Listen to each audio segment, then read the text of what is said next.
আসসালামু আলাইকুম সবাইকে। আশা করি সবাই ভালো আছেন। আপনারা ইতিমধ্যে অবগত আছেন যে আমরা ওয়েবসাইট ইথিক্যাল হ্যাকিং এর উপরে দুইটা ভিডিও কমপ্লিট করেছি। প্রথম ভিডিওতে আমরা দেখিয়েছি যে আসলে ওয়েবসাইট ইথিক্যাল হ্যাকিং এর জন্য বেসিক কি স্ট্রাকচার গুলো লাগবে। তো আজকে এরপরে আমরা দেখেছিলাম এলএফআই, তারপর আরএফআই, এবং আমরা দেখেছিলাম এলএফআই দিয়ে আপনি কিভাবে হচ্ছে আরসি এর কাজগুলো করতে পারেন, রিমোট কোড এক্সিকিউশন। আজকের এই ভিডিওতে আমরা আমাদের পূর্বের ওয়াদা অনুসারে আমরা হচ্ছে মূলত কস্ট সাইড স্কিমিং অ্যাটাকের উপরে আলোচনা করবো ইনশাআল্লাহ। তো ইতিমধ্যে জানেন যে যেহেতু আমাদের বুট ক্যাম্পের সিলেবাস এবং আমাদের টাইম একেবারেই কম, সেজন্য আমরা ওয়েবসাইট ইথিক্যাল হ্যাকিং এর সম্পূর্ণ পাঠগুলো কিন্তু আপনাদের সাথে শেয়ার করতে পারছি না। আমরা আপনাদের সাথে মূলত যে দুইটা টপিক দেখানোর কথা, সেটা আমরা ইতিমধ্যে এলএফআই দেখিয়েছি। আজকে আমরা হচ্ছে কস্ট সাইড স্কিমিং অ্যাটাকের বিষয়গুলো দেখাবো। তো এর মধ্যে তারপর আমি বলেছিলাম যে ওয়েবসাইট এথিক্যাল হ্যাকিং বিষয়গুলো আপনারা অনেকেই আছেন যারা হচ্ছে এই বিষয়ের উপর ইন্টারেস্টেড। সেজন্য আমি পার্সোনালি আপনাদেরকে কিছু রিসোর্স দিয়ে দেবো ইনশাআল্লাহ। আর হচ্ছে আমি পার্সোনালি আপনাদের হচ্ছে শিডিউলের বাহিরে একটা ক্লাস নেব যদি আমার পরীক্ষা শেষ হয়ে যায় ইনশাআল্লাহ। সেটা হচ্ছে আমি দেখাবো যে কিভাবে হচ্ছে মূলত একটা নতুন ওয়েবসাইট বা বলছে খেলতে পারেন, অথবা হচ্ছে আপনি হচ্ছে সিটিএফ এর প্রবলেম গুলো কিভাবে সলভ করতে পারেন। তো যাই হোক, আমরা আমাদের বোট ক্যাম্পের রুলস অনুসারে আজকে আমাদের ক্লাস শুরু করছি। তো আজকে আমাদের ক্লাসের টপিক হচ্ছে মূলত কস্ট সাইড স্কিমিং অ্যাটাক।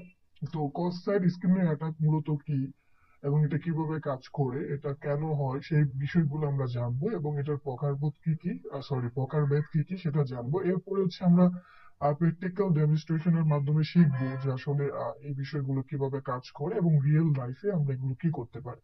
তো প্রথমেই জানবো যে what is cost side scripting attack. তো আপনারা সাধারণত এটা নাম থেকেই বুঝতে পারছেন যে কস্ট সাইড স্ক্রিপ্টিং। আমরা জাভাস্ক্রিপ্ট অথবা ওয়েব কোডিং এর অনেকগুলো ল্যাঙ্গুয়েজ জানি, যেমন হচ্ছে এসটিএমএল। অবশ্যই এসটিএমএল কে আমরা ল্যাঙ্গুয়েজ বলতে পারি না। তারপর আমি যেহেতু প্রথমেই বলে নিয়েছি যে ওয়েবসাইট অথবা ওয়েব কোডিং, দুঃখিত। তো আমি প্রথমেই বলে দিয়েছি যে ওয়েব কোডিং, তো ওয়েব কোডিং এর মধ্যে আমরা এসটিএমএল ধরি, সিএসএস ধরি, তারপরে জাভাস্ক্রিপ্ট, পিএসপি ধরি। পাশাপাশি ডাটাবেজের জন্য আমরা এসকিউএল নিয়ে কথাবার্তা বলেছিলাম এর আগে।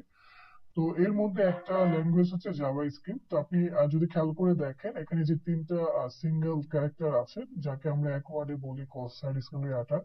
তো এখানে এইটার মধ্যে একটা বিষয় আছে, সেটা হলো স্ক্রিপ্ট। তো মূলত ওই কস্ট সাইড স্কিমিং অ্যাটাকটা ঘটে হচ্ছে আমরা যখন ওয়েব অ্যাপ্লিকেশনে জাভাস্ক্রিপ্ট রিলেটেড কাজগুলো করে থাকি। জাভাস্ক্রিপ্টের মাধ্যমে আমরা ফর্ম নিয়ে থাকি, অথবা কমেন্ট নিয়ে থাকি ইউজারের কাছ থেকে, অথবা কোনো ভ্যালু নিয়ে থাকি, সহজ করে ইউজারের কাছ থেকে আমরা ভ্যালু নিয়ে থাকি, তখন মূলত এই ঘটনাগুলো ঘটে। তো এটা আমরা ভালো করে জানার চেষ্টা করি। তো এখানে বলা আছে cross-site scripting attack is a security vulnerability typically found in web application. এটা নরমালি আমরা পাবো কোথায়? এটা আমরা ওয়েব অ্যাপ্লিকেশনেই পাবো। কেন পাবো? কারণ কিন্তু এই cross-site scripting অ্যাটাকটা হচ্ছে জাভাস্ক্রিপ্ট রিলেটেড। এখন জাভাস্ক্রিপ্ট যেখানে আছে সেখানে হচ্ছে আপনি এই বিষয়টা পাবেন, যদি আহ, যদি ওই ধরনের ভালনারাবিলিটির জন্য স্যানিটাইজ ভালোভাবে না করা হয়। It is a type of injection. একটা জিনিস ভালো করে খেয়াল করুন, এখানে আমরা রেড কালার করে দিয়েছি। It is a type of injection. আপনার কিন্তু ওয়েবসাইট বানানোর হচ্ছে অনেকগুলো ইনজেকশন আছে, যেমন আমরা জানি যে এসকিউএল ইনজেকশন, এটা কিন্তু one type of injection. Injection মানে হচ্ছে যে আপনি একটা কিছু ইনপুট করছেন, তারপর হচ্ছে আপনি জানেন যে ওয়েভ কমান্ড ইনজেকশন, যেখানে হচ্ছে অপারেটিং সিস্টেমের কমান্ড গুলো দিতে পারেন। তারপরে এখন আপনি জানতেছেন যে কস্টার স্কিমি অ্যাটাক, এটা হচ্ছে কিন্তু one type of injection. It is a type of injection which call allow a attacker to execute malicious script. malicious script, এখানে malicious script বলতে কি বোঝানো হচ্ছে, যে আমরা হচ্ছে মনে করেন যে যে ওয়েবসাইটে আপনি আছেন অথবা অন্যান্য ইউজাররা আছে, তাদের কুকিজ নিয়ে নিচ্ছি, অথবা হচ্ছে আমি একটা কিলোগার ওখানে আপলোড করে দিচ্ছি, অথবা মনে করেন যে আমি ওখানে একটা ফিশিং সাইট ছোটখাটো দিয়ে দিয়েছি। তো এই যে মেলিসিয়াস স্ক্রিপ্ট গুলো, সেটা হচ্ছে আমরা এই কস্টার স্কিমিং অ্যাটাকের মাধ্যমে দিতে পারি। and and have it execute on a victim machine. victim-এর মেশিনে কিন্তু এই কস্টার স্কিমিং অ্যাটাকের যে প্লেলুড গুলো আছে সেগুলো এক্সিকিউশন করতে হয়। এটা কিন্তু আপনি লোকাল ফাইল থেকে করতে পারবেন না, কারণ লোকাল ফাইল থেকে করলে এটার কিন্তু আবার আরেকটা ডেফিনেশন চলে আসবে। তো আমরা মোটামুটি বুঝলাম যে কস্টার স্ক্রিনে অ্যাটাক যেটা আছে এটা হচ্ছে ওয়েব অ্যাপ্লিকেশন ভালনারাবিলিটি। এটা ওয়ান টাইপ অফ ইনজেকশন, যার মাধ্যমে আমরা মেলিসিয়াস কোড গুলো অথবা পেলোড গুলো অথবা স্ক্রিপ্ট গুলো হচ্ছে এক্সিকিউশন করে থাকি অ্যাটাকারের মেশিনে। এটা আমরা এই বিষয়গুলো আরো বোঝার জন্য আমরা একটু বিস্তারিত থিওরি দেখবো, এরপর হচ্ছে আমরা মূলত চলে যাব হচ্ছে আমাদের মেইন প্র্যাকটিক্যাল ডেমনস্ট্রেশনে। তো যে এই যে ক্রস সাইট স্ক্রিন অ্যাটাক আছে, এটা আসলে কেন ঘটে, এটা একটা বিশাল কোশ্চেন। কারণ আমরা বললাম যে জাভা স্ক্রিপ্ট থাকলে এটা হয়, এমন কিন্তু বিষয় না। তাহলে জাভা স্ক্রিপ্টের এত বেশি গুরুত্ব, জাভা স্ক্রিপ্ট মূলত ওয়েব অ্যাপ্লিকেশন বানানোর জন্য, মোবাইল অ্যাপ্লিকেশন বানানোর জন্য, তাহলে তো এটা দরকারই ছিল না, তাই না? নতুন একটা ল্যাঙ্গুয়েজ আমরা আবিষ্কার অথবা ইনভেনশন করে নিতাম। আসলে এটা কেন ঘটে, এটা ঘটে হচ্ছে মূলত আমরা যখন জাভা স্ক্রিপ্ট দিয়ে ইউজারের কাছ থেকে মানে ইনপুট নিচ্ছি, কিন্তু এটা আমরা প্রপারলি স্যানিটাইজ করতে পারছি না, যার কারণে মূলত ঘটে থাকে। তো এখানে এই কথাটা খুব সুন্দরভাবে বলা আছে, a web application is a vulnerable to cross-site screen attack if it uses unsanitized user input। মানে ইউজারের কাছ থেকে যেগুলো নেওয়ার কথা এগুলো হচ্ছে আমরা স্যানিটাইজ করতেছি না, ফিল্টারিং করতেছি না, যা খুশি তা ইউজার ইনপুট করতে পারতেছে, তখনই নর্মালি এই ঘটনাটা ঘটে। ঠিক আছে? আর এটা কোথায় পাওয়া যায়? পসিবলি পাওয়া যায় জাভা স্ক্রিপ্টে, বিএস স্ক্রিপ্টে, ফ্ল্যাশ এন্ড সিএসএস এর মধ্যে আমরা এই জিনিসগুলো পেতে পারি। তাহলে আমরা বুঝলাম যে ডেভেলপার যারা থাকে তারা যদি কখনো জাভা স্ক্রিপ্টের সাহায্যে অথবা বিএস স্ক্রিপ্টের সাহায্যে অথবা সরি বিবি স্ক্রিপ্টের সাহায্যে অথবা ফ্ল্যাশ অথবা সিএসএস এর মাধ্যমে অথবা আমরা দেখলাম যে একটা ফর্ম বানানো অথবা কমেন্ট আমরা দিচ্ছি, তখন যদি ইউজারের কাছ থেকে যে ডাটা গুলো এগুলো যদি স্যানিটাইজ করা না হয়, ফিল্টারিং করা না হয়, তাহলে তাহলে মূলত এই ক্রস সাইট স্ক্রিমিং অ্যাটাকটা ঘটে থাকে। ঠিক আছে? এখন এগুলো স্যানিটাইজ কিভাবে করে, এটা হচ্ছে মূলত ডেভেলপারের কাজ। আপনি যখন পেন টেস্টিং করবেন, আপওয়ার্কে কাজ করবেন অথবা বাগ বাউন্টি করবেন, আপনার কিন্তু প্যাচ আপ করা কাজ না, আপনার দায়িত্ব হচ্ছে এগুলো এই কারণে হচ্ছে, এগুলো আপনারা এগুলো হচ্ছে একটা ডকুমেন্ট বানিয়ে তারপর অথবা স্ক্রিনশট নিয়ে অথবা হচ্ছে আপনি ভিডিও করে তারপর হচ্ছে বাগ বাউন্টি করার সময় কিন্তু মূলত আপনি আপলোড করবেন অথবা সাবমিট করবেন। আপনার কিন্তু প্যাচ আপ করার দায়িত্ব না অথবা ডেভেলপ করার দায়িত্ব না, এটা ডেভেলপারের কাজ, তারা এটা করবে। তো যারা ডেভেলপার আছে তারা ডেভেলপিং করার সময় এগুলো স্যানিটাইজ করে দিতে হবে। কারণ কসার স্ক্রিনে অ্যাটাকের যে প্লেলোড গুলো থাকে এগুলো যদি স্যানিটাইজ করে দেওয়া যায়, ব্ল্যাকলিস্ট করে দেওয়া যায়, তাহলে সাধারণত এই জিনিসগুলো ঘটে না আর কি। তারপরে অনেক বড় বড় হ্যাকার আছে, অথবা আপনারাই হয়তো বা ভবিষ্যতে 2-3 বছর পরে এমন ওয়েব হ্যাকার হয়ে যাবেন, তখন এগুলো ইজিলি বাইপাস করতে পারবেন। তাহলে আমরা মোটামুটি বুঝলাম যে আসলে ক্রস সাইট স্ক্রিপ্টিং অ্যাটাক বিষয়টা কি এবং এটা কখন ঘটে। আমরা বুঝে ফেললাম যে এটা এই কারণে ঘটে। এখন আমরা এটার কি রিস্ক আছে সেগুলো আমরা জানবো, এরপর হচ্ছে এটার প্রকারভেদ গুলো জানবো, এরপর আমরা ইনশাল্লাহ প্র্যাকটিক্যাল ডেমনস্ট্রেশনে চলে যাব। প্র্যাকটিক্যাল ডেমনস্ট্রেশনের আগে ভালো করে থিওরিটা বুঝার ট্রাই করেন, তাহলে প্র্যাকটিক্যাল যখন আপনাকে দেখানো হবে তখন হচ্ছে আপনি এই বিষয়গুলো ভালো করে বুঝতে পারবেন। তো কি কি রিস্ক আছে, এর মধ্যে আমি বলতে পারবো যে এটার প্রথম রিস্ক, মারাত্মক রিস্ক হচ্ছে আপনি হচ্ছে ইউজারের সেশন আপনি চুরি করতে পারবেন, কুকিজ অথবা কুকি স্টেলিং, আপনি কুকি চুরি করতে পারবেন এই যদি কস্টার স্ক্রিন অ্যাটাক কোথাও ঘটে। এটা রিস্ক কতটুকু, এটা মারাত্মক রিস্ক। আপনি মনে করেন যে আপনার হচ্ছে সোশ্যাল মিডিয়াতে অথবা মনে করেন যে আমি বললাম দারাজে আপনার একটা অ্যাকাউন্ট আছে, তো আপনি হচ্ছে অথবা আমি ফেসবুকের এক্সাম্পলই দিলাম, যেহেতু আমাদের ম্যাক্সিমাম বাঙালি আমরা ফেসবুক চালাতে অভ্যস্ত, কিন্তু এটা না চালানোই ভালো, যত কম চালানো যায়। আপনারা যারা হ্যাকার আছেন আপনারা চেষ্টা করবেন যে অ্যাক্টিভ থাকতে, ডিসকর্ডের মধ্যে অ্যাক্টিভ থাকা, টুইটারে অ্যাক্টিভ থাকা, তাহলে দেখবেন যে আপনার টাইমটা গুড ইউজ হচ্ছে। কারণ পৃথিবীর বড় বড় যারা হ্যাকার আছে তাদের সার্ভার গুলো কিন্তু সব ডিসকর্ডের বেস।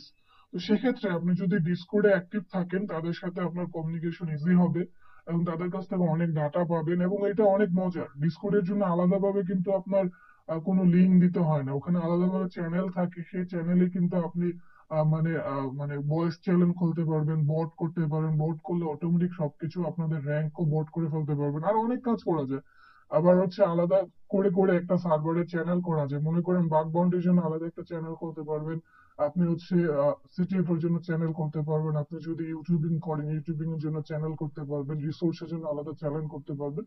তো আমি রিকোয়েস্ট করব অথবা রিকমেন্ডেশন করব, আপনারা যারা হচ্ছে ইথিক্যাল হ্যাকিং অথবা সাইবার সিকিউরিটি বিষয়গুলো শিখছেন, আপনারা চেষ্টা করবেন ফেসবুক থেকে যত বেশি দূরে থেকে হচ্ছে ডিসকর্ড অথবা হ্যাকিং এর যে প্ল্যাটফর্ম গুলো জনপ্রিয় আছে, টেলিগ্রাম, এখানে জনপ্রিয় থাকার মানে অ্যাক্টিভ থাকার চেষ্টা করেন।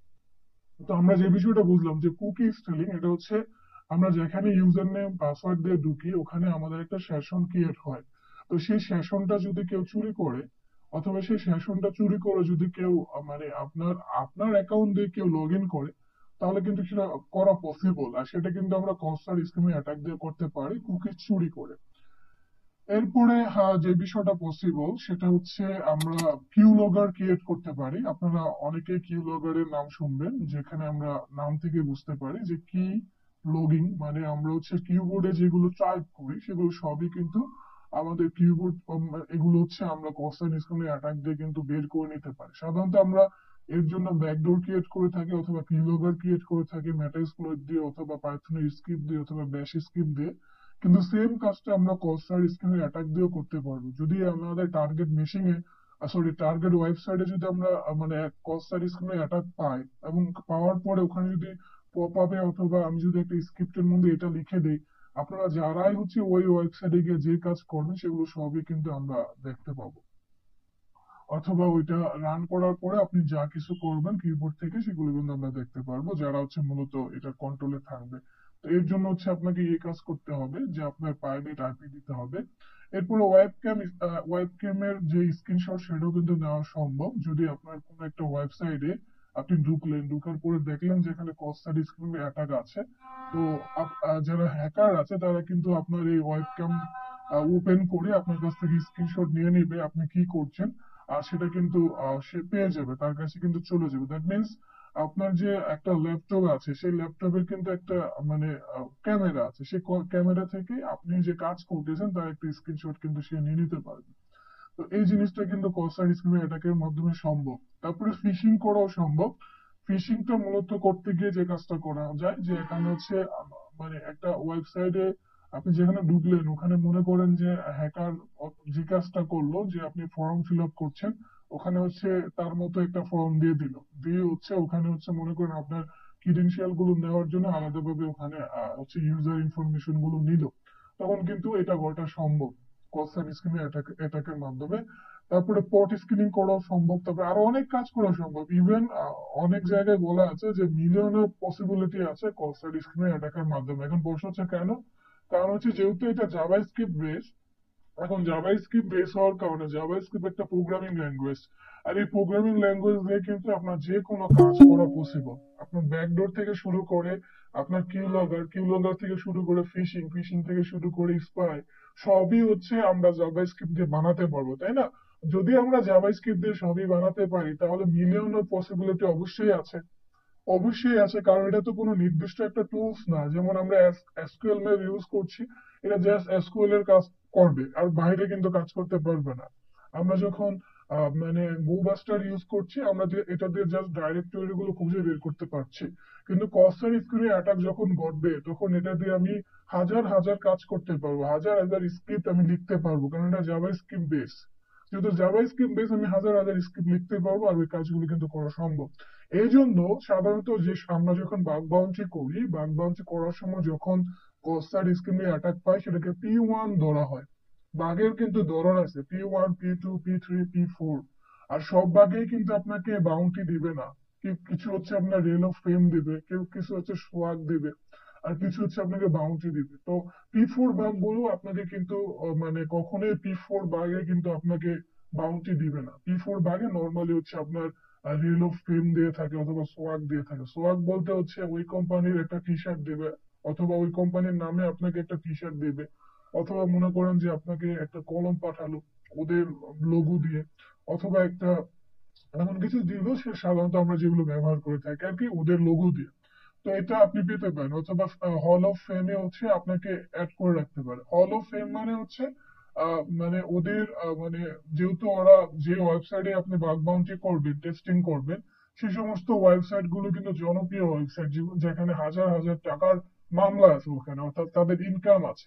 তো এদের যে ওয়েবসাইট গুলো ইতিমধ্যে আপনার মতো অনেকেই বাগ বাউন্টি যারা করে, বাগ বাউন্টি হান্টার আছে, তারা কিন্তু এগুলো বের করে। তো তারা হচ্ছে তাদের একটা হল অফ ফেমে আপনার নামটা লিখে রাখবে যে এই ব্যক্তি, সাপোজ মনে করেন যে তরিকুল ভাই, উনি হচ্ছে কস্টার এরম একটা জিনিস পাইছে, তার হচ্ছে নাম দেখে দিল, তার বাসা কোথায়, এগুলো ডিটেলস লিখে দেয়। কথা হচ্ছে সহজ করে আমাদের আমরা যখন ইউনিভার্সিটিতে পড়াশোনা করি অথবা স্কুলে পড়াশোনা করে আসছি, আমরা যখন ভালো কিছু করি তখন কিন্তু আমাদের স্কুলে অ্যালামনাই হিসাবে রেখে দেয় যে ছেলেটা অ্যালামনাই, কারণ সে হচ্ছে ওই স্কুল থেকে বের হয়ে ভালো কিছু করতেছে, তাই না?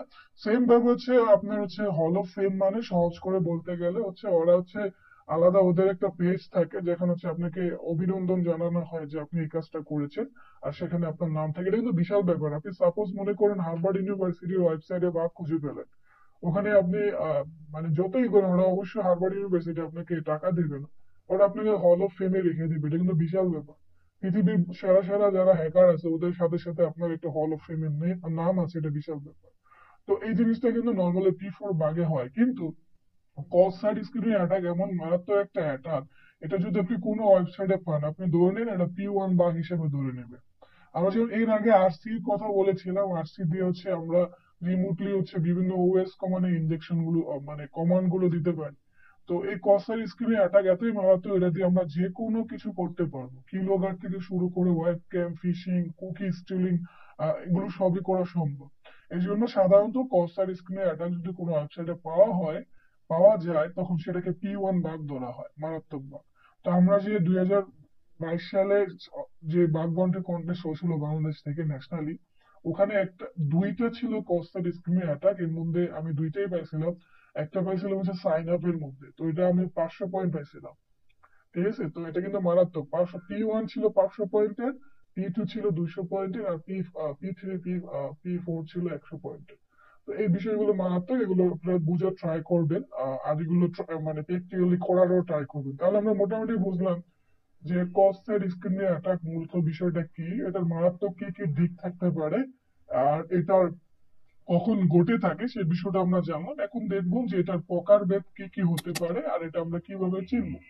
তো types of coastal Bangla Bangla রেগুলেটিস আমরা যদি দেখি, এর মধ্যে আছে রিফ্লেক্টেড কোস্টাল স্ক্রিনে অ্যাটাক, এটা কি আমরা একটু পরে বিস্তারিত জানবো।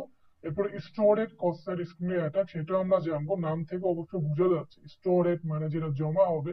তারপরে ডম বেস কোস্টাল স্ক্রিনে অ্যাটাক, সেটাও আমরা নাম থেকে বুঝতে পারি। ডম মানে হচ্ছে ডকুমেন্ট অবজেক্ট মডেল, আমরা হচ্ছে সাধারণত জাভাস্ক্রিপ্টে কোড লেখার সময় এই ডম বেস দিয়ে অনেক কোড লিখে থাকি। তো এর সাহায্যে যখন আমরা স্কিপ করে মূলত কস্টার স্কিমে অ্যাটাকটা দিতে পারি ডমের সাহায্যে, তখন সেটাকে বলা হয় ডম বেস কস্টার স্কিমে অ্যাটাক। অবশ্যই বিস্তারিত আমরা জানবো। এরপরে ব্লাইন্ড কস্টার স্কিমে অ্যাটাক, অবশ্যই এটা প্রকারভেদ না দিলেও হয়, কিন্তু আমি বুঝার সুবিধার ক্ষেত্রে আপনাকে ব্লাইন্ড দিলাম, কারণ অনেক সময় কস্টার স্কিমে অ্যাটাক হবে কিন্তু হচ্ছে আপনি সেটার আউটপুট দেখতে পাবেন না। তখন এই আউটপুট দেখার জন্য আপনাকে যে কাজটা করতে হবে, যে কিছু অটোমেটিক টুলস আছে সেই টুলস গুলো আপনাকে ব্যবহার করতে হবে, সেটা বাফ সুইটের মাধ্যমে হতে পারে, অথবা কস্টার স্ক্রিন অ্যাটাকের জন্য কিছু টুলস আছে যেগুলো হচ্ছে ব্লাইন্ড কস্টার স্ক্রিন অ্যাটাক গুলো দেখা যায়, সেগুলো আপনি ইউজ করতে পারেন। তো মোটামুটি আহ, এটা হচ্ছে কস্টার স্ক্রিন অ্যাটাকের কি কি প্রকারভেদ। সাধারণত আমরা যদি সার্চ করে থাকি অনলাইনে, আমরা তিন ধরনেরই প্রকারভেদ পাবো: রিফ্লেক্টেড, তারপর স্টোরেড আলু ডম বেস। এখানে এক্সট্রা ভাবে আমি ব্লাইন্ডটা এই জন্য দিলাম কারণ এটা মোটামুটি এখন অনেক ওয়েবসাইটে পাওয়া যায়। তো এটা আপনাদের সাথে পরিচয় করার জন্য এই নামটা আমি দিলাম। এখন আপনি মোটামুটি বুঝলেন কি কি প্রকারভেদ আছে। এখন আমরা আরেকটু থিওরি জানবো, সেটা হচ্ছে কনস্ট্যান্ট স্ক্রিন অ্যাটাকের প্রত্যেকটা কি কি। এই যে রিফ্লেক্টেড জানলাম, স্টোরেজ জানলাম, এগুলো হালকা করে একটু থিওরি জেনে নিই, যখন আমরা প্র্যাকটিক্যাল দেখবো তখন যেন আমরা বুঝতে পারি। তো প্রথমেই হচ্ছে ডম বেস। প্রথমে তো ডম বেস হওয়ার কথা না, আমি কি ডম বেস দিছি প্রথমে? এরপরে হচ্ছে আমার কিছু স্লাইড মনে হয় কেটে গেছে, আমি তো এই স্লাইড গুলো করেছিলাম। লেট মি একটু চেক, আমাকে একটু চেক করতে দিবেন। অবশ্যই আমার এক্সামের কারণে আমি এগুলো সময় নিয়ে করতে পারিনি, একটু আগে আমি পড়া বাদ দিয়ে তারপরে এগুলো করেছি। আমি একটু চেক করতে দেবেন, আমি যতটুকু জানি এগুলো আমি লিখেছি। শুধু ডম বেস এখানে দেখা যাচ্ছে।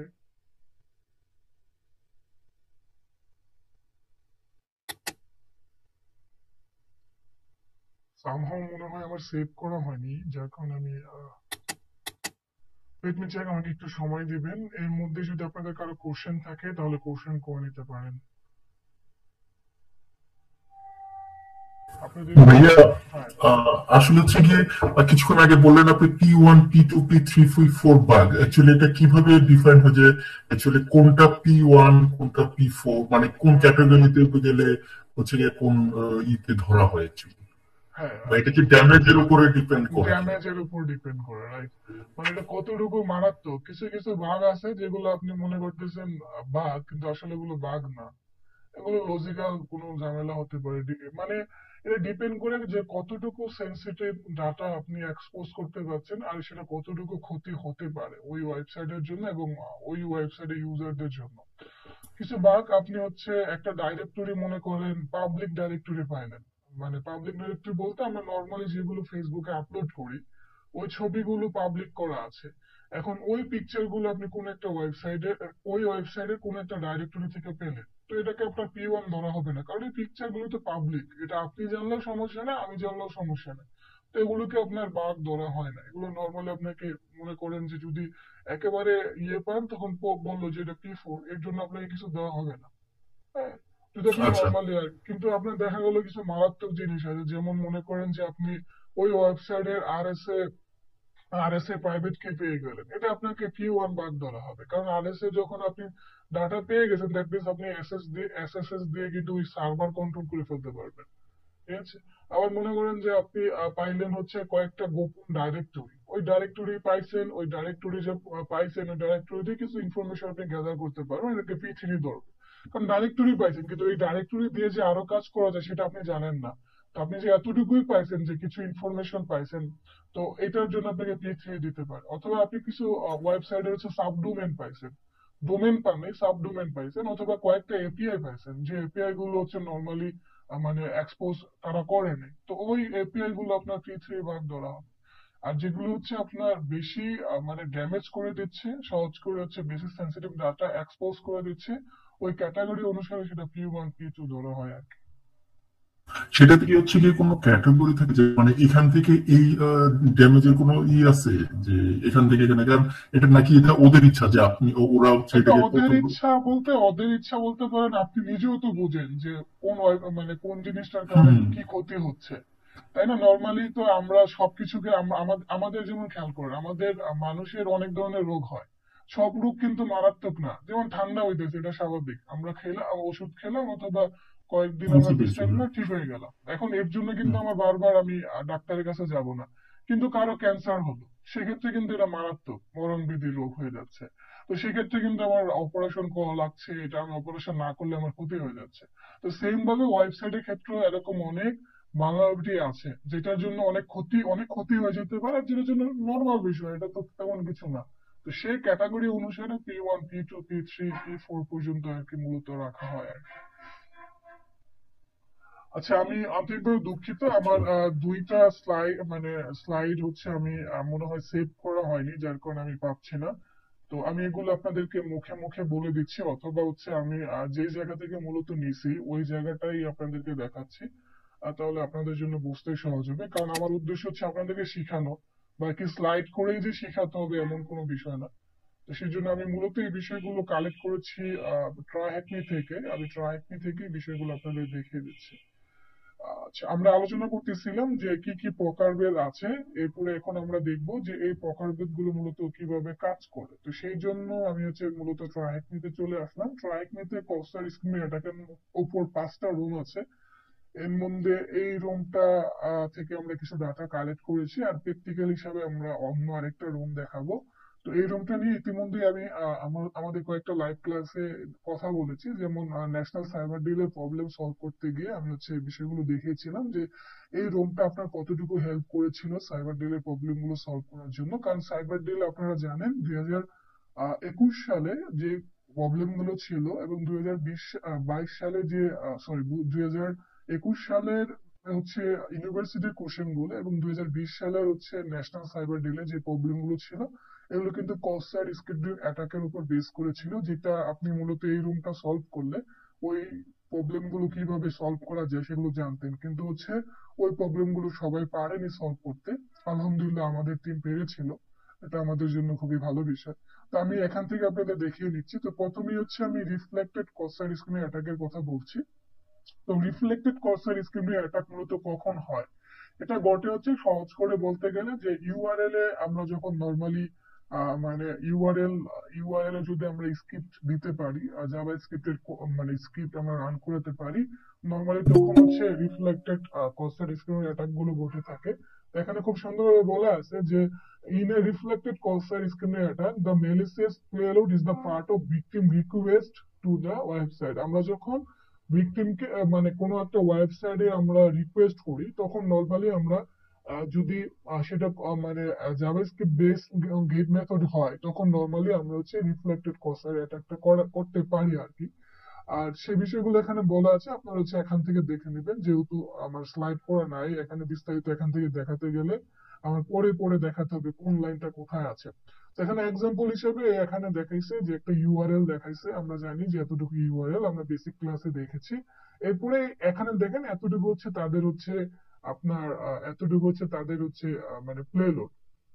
তো আপনি যখন প্লে লোডটা দিলেন, তখন এই ইউআরএল গেট মেথড দেখেন এখানে কোশ্চেন মার্ক দেওয়া আছে, এরপর হচ্ছে একটা প্যারামিটার আছে কিউআর। তো আপনি যখন এখানে পেলোড দিতে পারছেন, এবং সেই পেলোডটা হচ্ছে কস্টার ডিসক্রিমিনেট অ্যাটাক বেস, তখন যদি সেটা রিফ্লেক্টেড করে পপ আপ দেয়,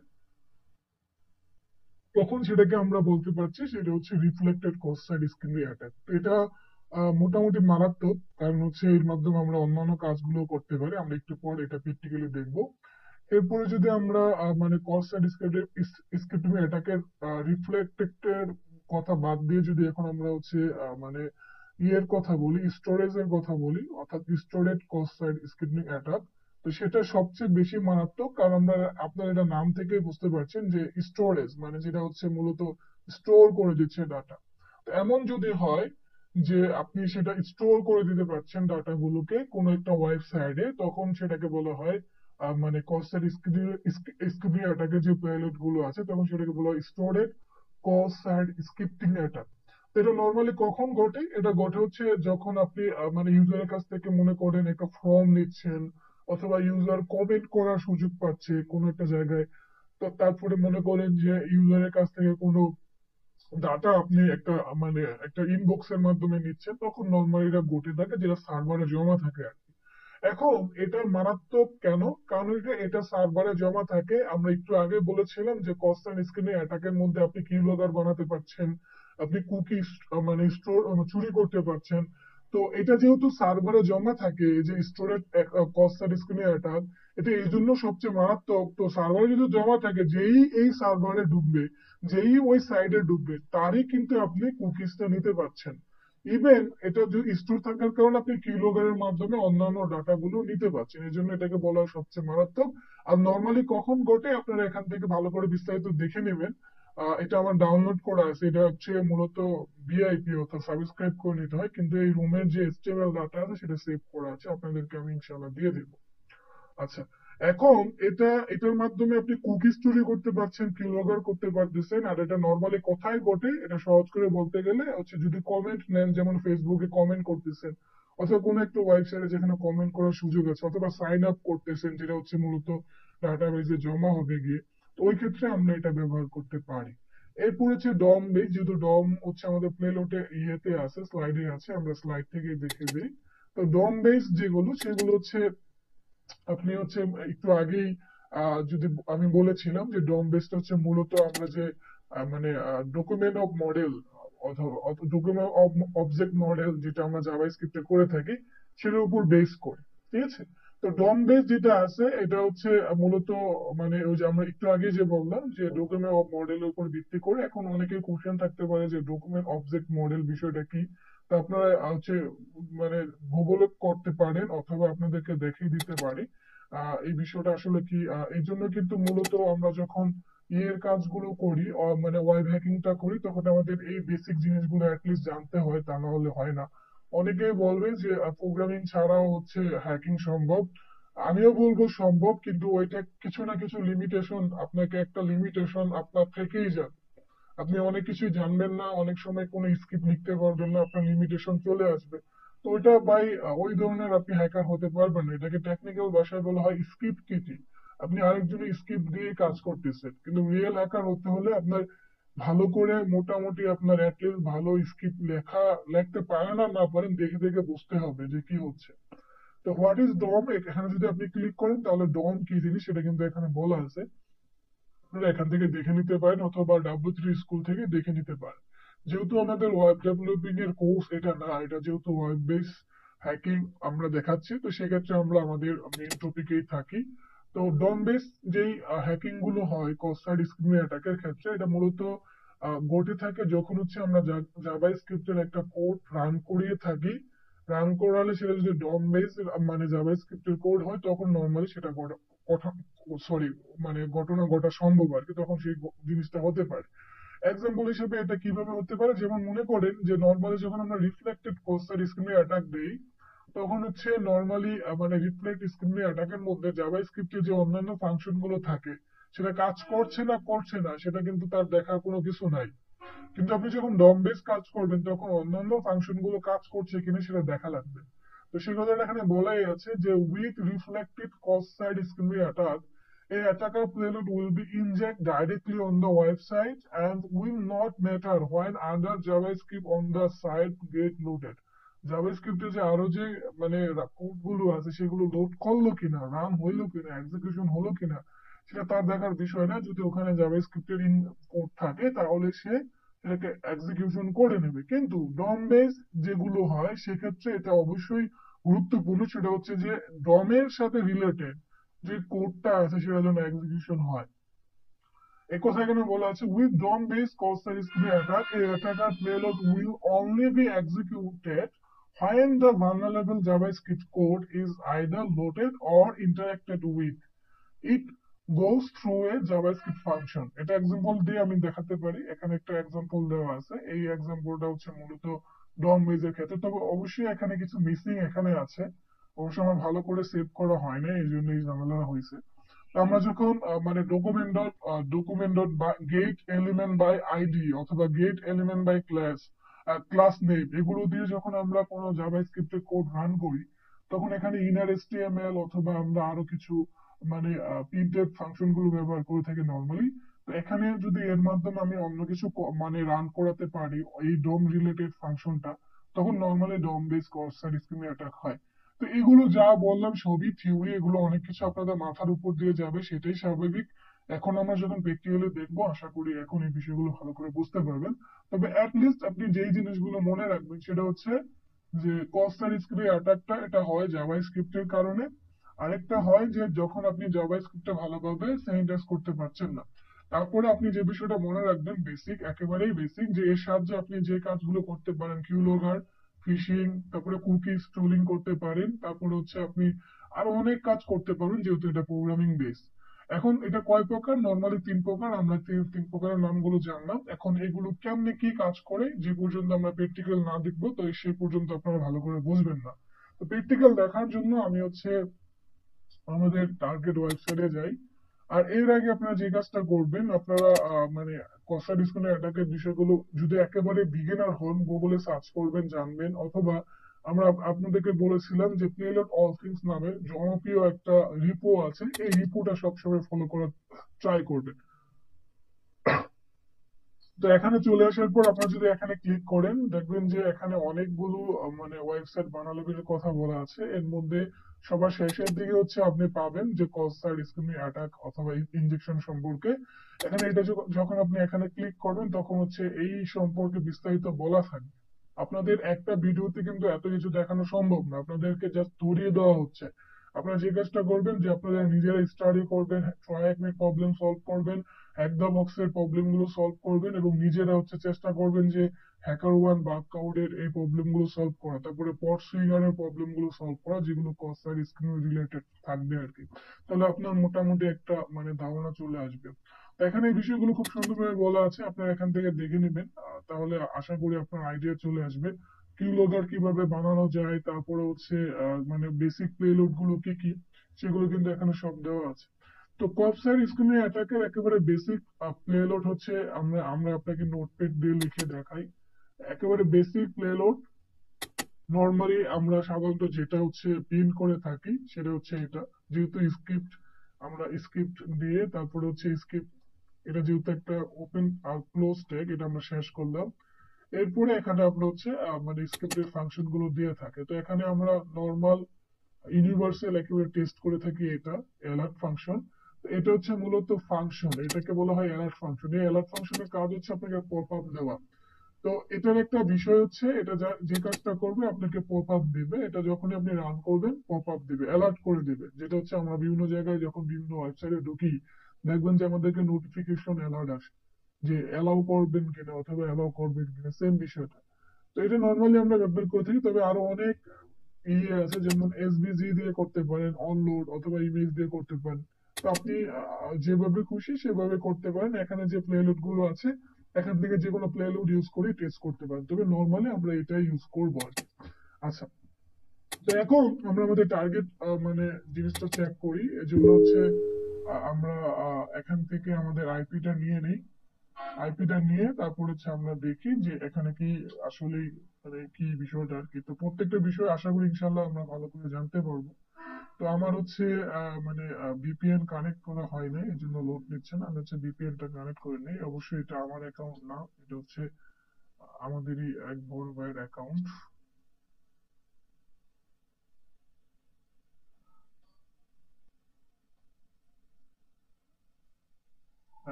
কমপ্লিট হয়ে গেল। আশা করি আমি এখন আমার টার্গেট ওয়েবসাইটটা লোড নিবে। আমি আবার কেটে দিচ্ছি।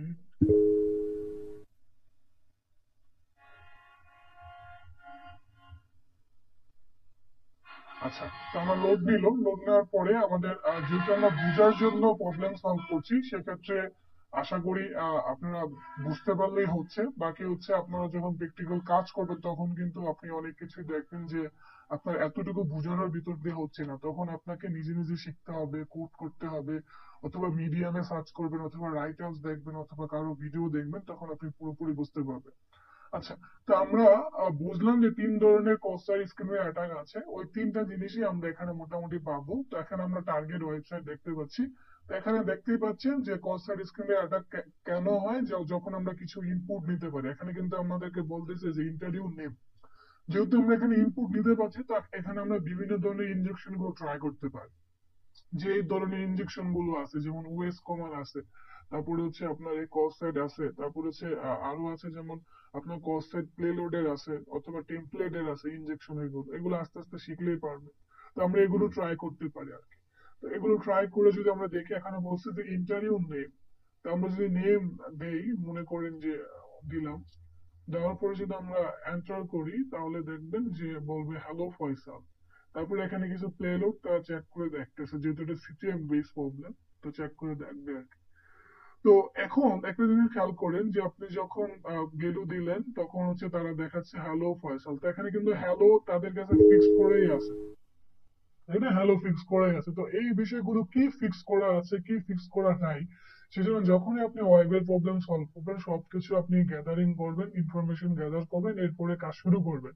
তো সেগুলো করতে গিয়ে আমরা হচ্ছে আমাদের সোর্স কোডটা দেখবো। আমরা যদি সোর্স কোড দেখি, এখানে আমরা এটাকে হচ্ছে ইয়া করে নেই, মানে চুজ করে এরপরে হচ্ছে আমরা রাইট ক্লিক করে যে সিলেকশনের সোর্স কোডটাই আমরা দেখি।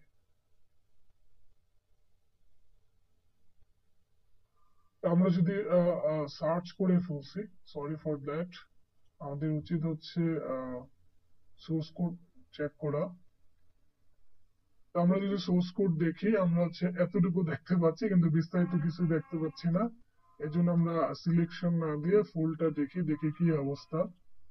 আহ, আচ্ছা, যখন সোর্স কোডে ক্লিক করলাম তাকে এখানে অনেক কিছু বলা আছে। তো এতটুকু আমাদের লাগবে না, কারণ এখানে বলেই দিছে ইগনোর দ্য ভ্যালু, এটা প্রবলেম রিলেটেড না। তো আমরা উপরে জিনিসটা দেখি যে আমরা যখনই হচ্ছে কোড লিখলাম, তখনই যে এখানে খেয়াল করে দেখেন যে এখানে হচ্ছে S2 ট্যাগ, হেডিং এর যে 6টা ট্যাগ আছে, H1 H2 S3 থেকে S6 পর্যন্ত, এর মধ্যে একটা ট্যাগ হচ্ছে S2। তো এই ট্যাগের ভিতরে হ্যালো ফয়সাল চলে আসলো। এখন এটা কি আপনার প্লেলোড হিসাবে নিবে না নিবে না, এটা কি আসলে কস্টার স্কিমে অ্যাটাক সম্ভব কিনা, সে বিষয়টা দেখার জন্য আমাদের একেবারে বেসিক যে কস্টার স্কিমে অ্যাটাকের প্লেলোড আছে সেটা আমরা ট্রাই করে দেখি কি হয়। ঠিক আছে, আমরা দিলাম স্ক্রিপ্ট, স্ক্রিপ্ট, এরপরে আমরা দিব অ্যালার্ট, এরপরে এখানে দিলাম যে মনে করেন আমার নাম দিলাম, এরপরে আপনার নাম দিব, সমস্যা নেই। এরপরে আমরা দিলাম স্ক্রিপ্ট। এখন যদি আমরা এখানে এন্টার ক্লিক করি, দেখে পপ আপ দেয় কিনা। এখানে কিন্তু পপ আপ দিচ্ছে, কারণ এটা একেবারে বেসিক হচ্ছে আপনার প্রবলেম। কিন্তু এটা যখনই পপ আপ দিচ্ছে, ওকে দিলে এই প্রবলেমটা সলভ হবে না, কারণ এই প্রবলেমে বলা আছে যে প্লেলোডটা ওদের মতোই হতে হবে। এটা কিন্তু সাইবার ডিলে এই ধরনের প্রবলেম ছিল, সেম প্লেলোড না হলে আপনাকে ফ্ল্যাগ দেয় না। তো এখন যদি এটা আমরা সোর্স কোড দেখি, তাহলে আমরা দেখবো যে আমরা যেখানে হচ্ছে এটা রান করেছিলাম, এই যে এখানে দেখেন এই স্কিপ স্কিপ এই পার্টটা কিন্তু এখানে এক্সিকিউশন হচ্ছে। তো এটা হচ্ছে নর্মাল কস্টার স্ক্রিনের অ্যাটাক, যার কারণে আমরা যখনই দিলাম সেটা রান করে ফেললো। কিন্তু নর্মালি কিন্তু আপনার এত সহজ হবে না। আমরা একটু পর, যেহেতু এখানে টোটাল 6টা লেভেল আছে, আমরা আস্তে আস্তে দেখতে পারবো যে কখন কি করতে হবে। এখন এই প্রবলেমটা কিন্তু মূলত সলভ হয়নি। এটা সলভ করতে হলে আমাকে ওদের মতো দিতে হবে, তখন আমাকে এর ভিতরে দিতে হবে THM, ট্রাই হ্যাক মি আর কি। তখনই হচ্ছে এটা এই মানে লেভেলটা আমাকে পার করতে দিবে, অর্থাৎ পপ আপ করতে হবে আপনাকে THM। যখন আপনি THM পপ আপ করতে পারবেন, তখনই এই প্লেলোডটা এক্সিকিউশন হওয়ার পরে ম্যাচিং করবে, তারপরে বলবে যে এই লেভেলটা আপনি পার করেছেন। তো আমি এখানে এন্টার দেওয়ার পরে পপ আপ হলো, এখানে THM পপ আপ দিল, ওকে দিলাম। এখন হচ্ছে কনফার্ম হবে, তখন হচ্ছে আমরা প্লেলোড সেকেন্ডে যেতে পারবো। এখন কোশ্চেন হচ্ছে, এই যে আমরা এটা দিলাম, এটা হচ্ছে কোন ধরনের হচ্ছে মূলত মানে কস সাইড স্কিমের অ্যাটাক। এটা হচ্ছে আপনার নাম থেকে কেউ বলেন তো, এটা কোন ধরনের অ্যাটাক হতে পারে? এখানে টোটালি 20 জন আছেন আমাকে ছাড়া। কাউকে। রিফ্লেক্টেড। এটা reflected, why this is reflected? কারণ এটা রিফ্লেক্ট করতেছে ওয়েবসাইট, আমি দেখতে পারতেছি রেজাল্টটা। কিন্তু এটা তো আপনি যখন মানে সোর্স কোড চেক করলেন, তখন দেখলেন যে এখানে জমা আছে। তো এটা কিভাবে রিফ্লেক্টেড হয়? হাউ?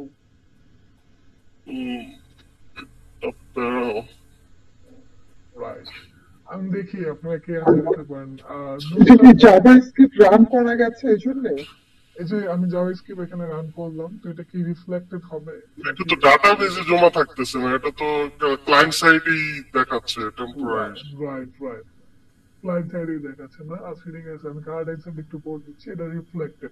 আচ্ছা, আপু বলেন কি বলতে চাচ্ছেন? এটা কোন ধরনের অ্যাটাক? কস্টার স্কিমের অ্যাটাকের জন্য রিফ্লেক্টেড কিনা, অথবা এটা? রিফ্লেক্ট তো আপনি বলেছিলেন যে ইউআরএল এ যদি স্ক্রিপ্টটা রান হ্যাঁ, করতে পারি। ইউআরএল আমরা করতে পারছি, দেখেন এই যে ইউআরএল এ কিন্তু রান হচ্ছে। এটা তো ইউআরএল তাহলে হচ্ছে, তাহলে ইউআরএল তো এটা হচ্ছে রিফ্লেক্টেড। রিফ্লেক্টেড হওয়ার কথা। রিফ্লেক্টেড হওয়ার কথা, রাইট। আচ্ছা, এরপরে আমরা যাবো Sabidur Rahman. Are you here? লোকটাকে ধরবো আমি, ক্লাসটা শেষ হোক, একটা দিনও ক্লাসে অ্যাক্টিভ থাকে না। আরে যাই হোক, ভাই ঘুম দিছে। আজকে আজকে আছেন? আপনি বলেন যে এটা কোন ধরনের অ্যাটাক হতে পারে।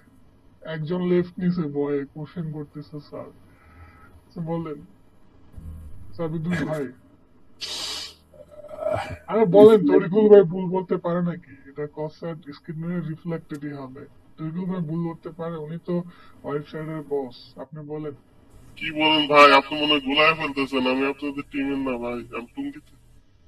আরে যাই হোক, আপনি তো টঙ্গীতে, যাই হোক আমি তো জানি আপনি আমাদের টিমের না, কিন্তু আমি বলতেছি আর কি। ভাই স্টোরে ডোমবেজ ডোমবেজ এসএসএস। ডোম বেস কেন? এখানে কি ডোমের কোনো কোড আছে? ইউ আর রং।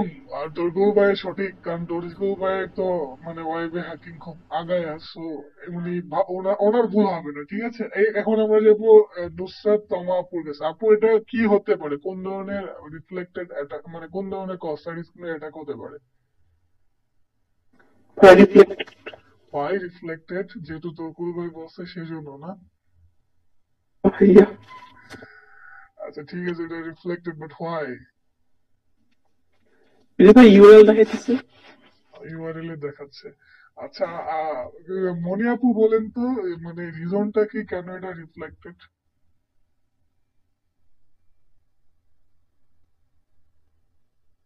না, আপনি বলেছিলেন, আমার যতটুকু খেয়াল আছে, ইউআরএল এ যদি জাভাস্ক্রিপ্ট রান করতে পারি তাহলে এটা রিফ্লেক্টেড হবে, ওই সেন্সে বলেছি। ওকে, ওকে, থ্যাংক ইউ।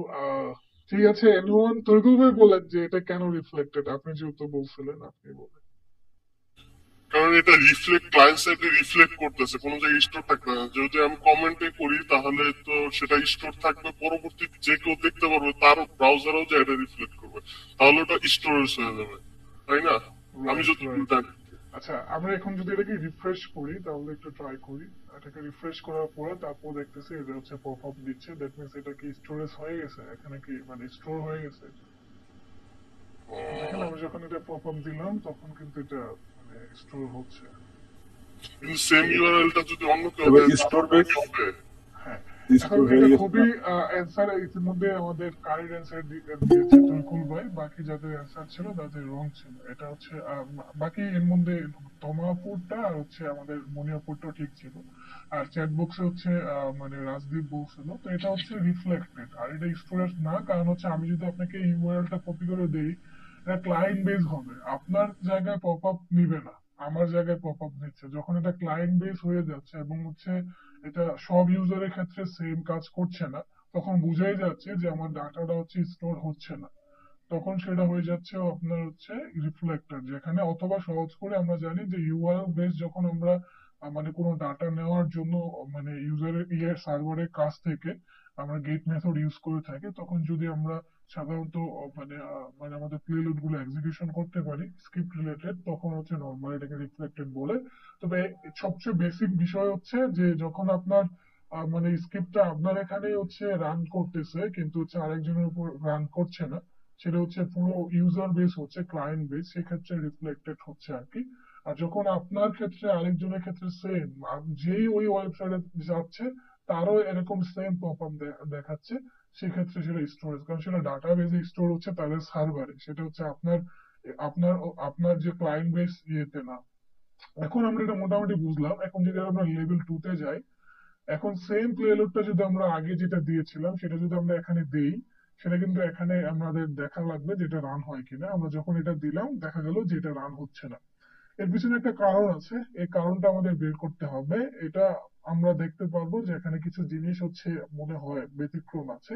তো সেই জন্য এই সমস্ত প্রবলেম যখন আপনি সলভ করতে যাবেন তখনই আপনি যে সোর্স কোড চেক করবেন। এর আগে আপনি উপরে ভালো করে খেয়াল করে দেখেন, যখনই আপনি এটাকে রান করেছেন তখন এখানে একটা হচ্ছে মানে এখানে হচ্ছে একটা মানে বক্স হয়ে গেছে, ঠিক আছে, ইনপুট এর মতো একটা বক্স হয়ে গেছে। এখন এখানে হচ্ছে আপনি কিছু লিখতে পারবেন, এখানেও কিছু এডিট করতে পারবেন। তো এখানে একটা জিনিস খেয়াল করে দেখেন, আপনি যখনই এখানে ডাটা দিলেন সেম প্লেলোড আগে যেটা দিয়েছিলাম লেভেল 1 এ, লেভেল 2 তে কিন্তু সেম বিষয়টা কাজ করছে না। তো এই বিষয়টা ভালো করে বোঝার জন্য আমাদের সোর্স কোড দেখতে হবে। আমরা এখানে ভিউ সোর্সে দিলাম, এরপরে আপনাদের দেখার সুবিধার্থে আমি একটু বড় করে নিলাম। এরপরে আমাদের যেই জায়গায় আছে কোডটা যেখানে হচ্ছে সেখানে আমাদের খুঁজে বের করতে হবে।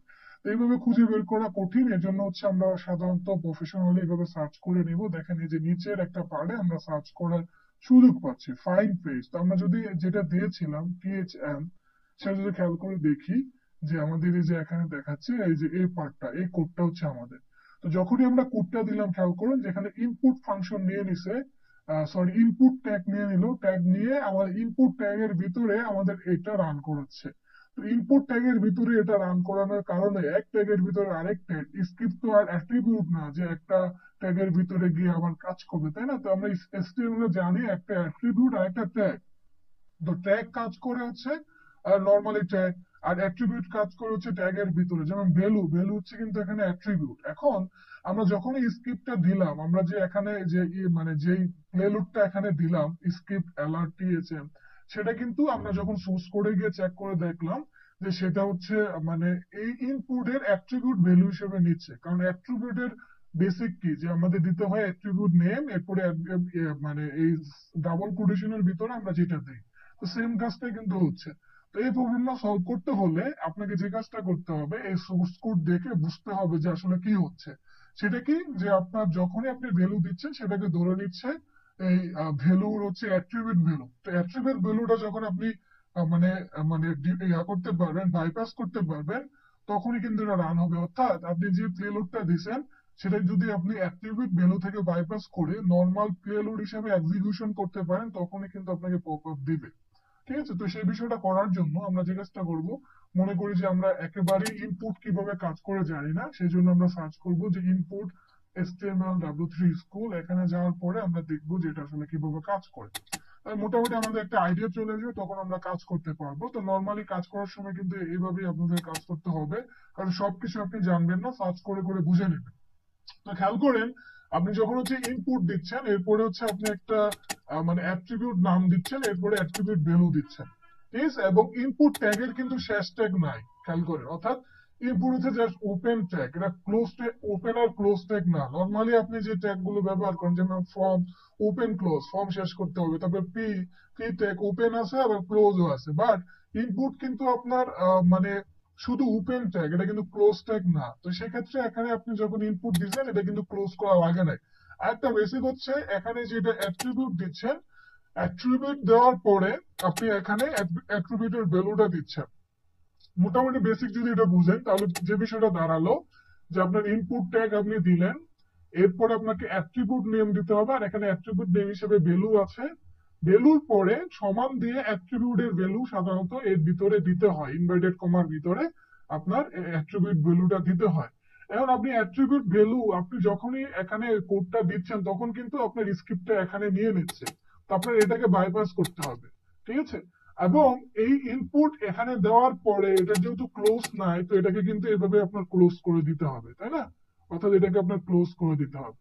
তো নর্মাল কোডটা এমন হতে হবে যে ইনপুট হবে, আউটপুটটা এরকম মানে সোর্স করে দেখাতে হবে। আপনি যেটা দিলেন, মনে করেন যে আপনি নাম দিলেন, এরপরে হচ্ছে এটা এইভাবে ইনপুটটা চেঞ্জ করে দিলেন। তো এটা হচ্ছে নর্মালি ইনপুটের সম্পূর্ণ ট্যাগটা। এখন আপনি খেয়াল করেন, আপনি যখনই হচ্ছে এখানে রান করাচ্ছেন তখনই স্ক্রিপ্টটা সম্পূর্ণ ট্যাগ হিসাবে এখানে জমা হয়ে যাচ্ছে। এর জন্য এটাকে কিন্তু অ্যাট্রিবিউটের ভ্যালু হিসেবে নিচ্ছে। তো অ্যাট্রিবিউটের ভ্যালু হিসেবে নেওয়ার কারণে এটা কিন্তু রান হচ্ছে না, এই যে দেখেন এখানে কিন্তু রান হচ্ছে না।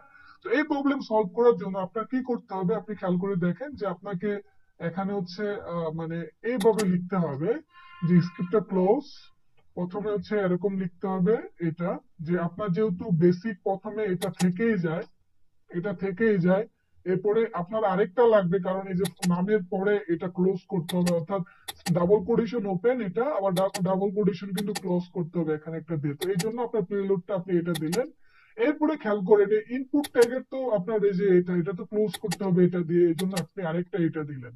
এরপরে আপনি হচ্ছে স্ক্রিপ্ট যেটা আছে বেসিক স্ক্রিপ্টটা সেটা দিয়ে দিলেই কিন্তু রান হয়ে যাবে। আমরা এটা চেক করে দেখি অ্যালার্ট, আর এখানে রুলস অনুসারে যেহেতু ট্রাই মি, এই জন্য আমরা টিএচএম দিতে হবে। আর এটা যদি আমরা ক্লোজ করে দেই, এরপর হচ্ছে আমাদের এটাও এই ইয়াটাও ক্লোজ করে দিতে হবে, ঠিক আছে।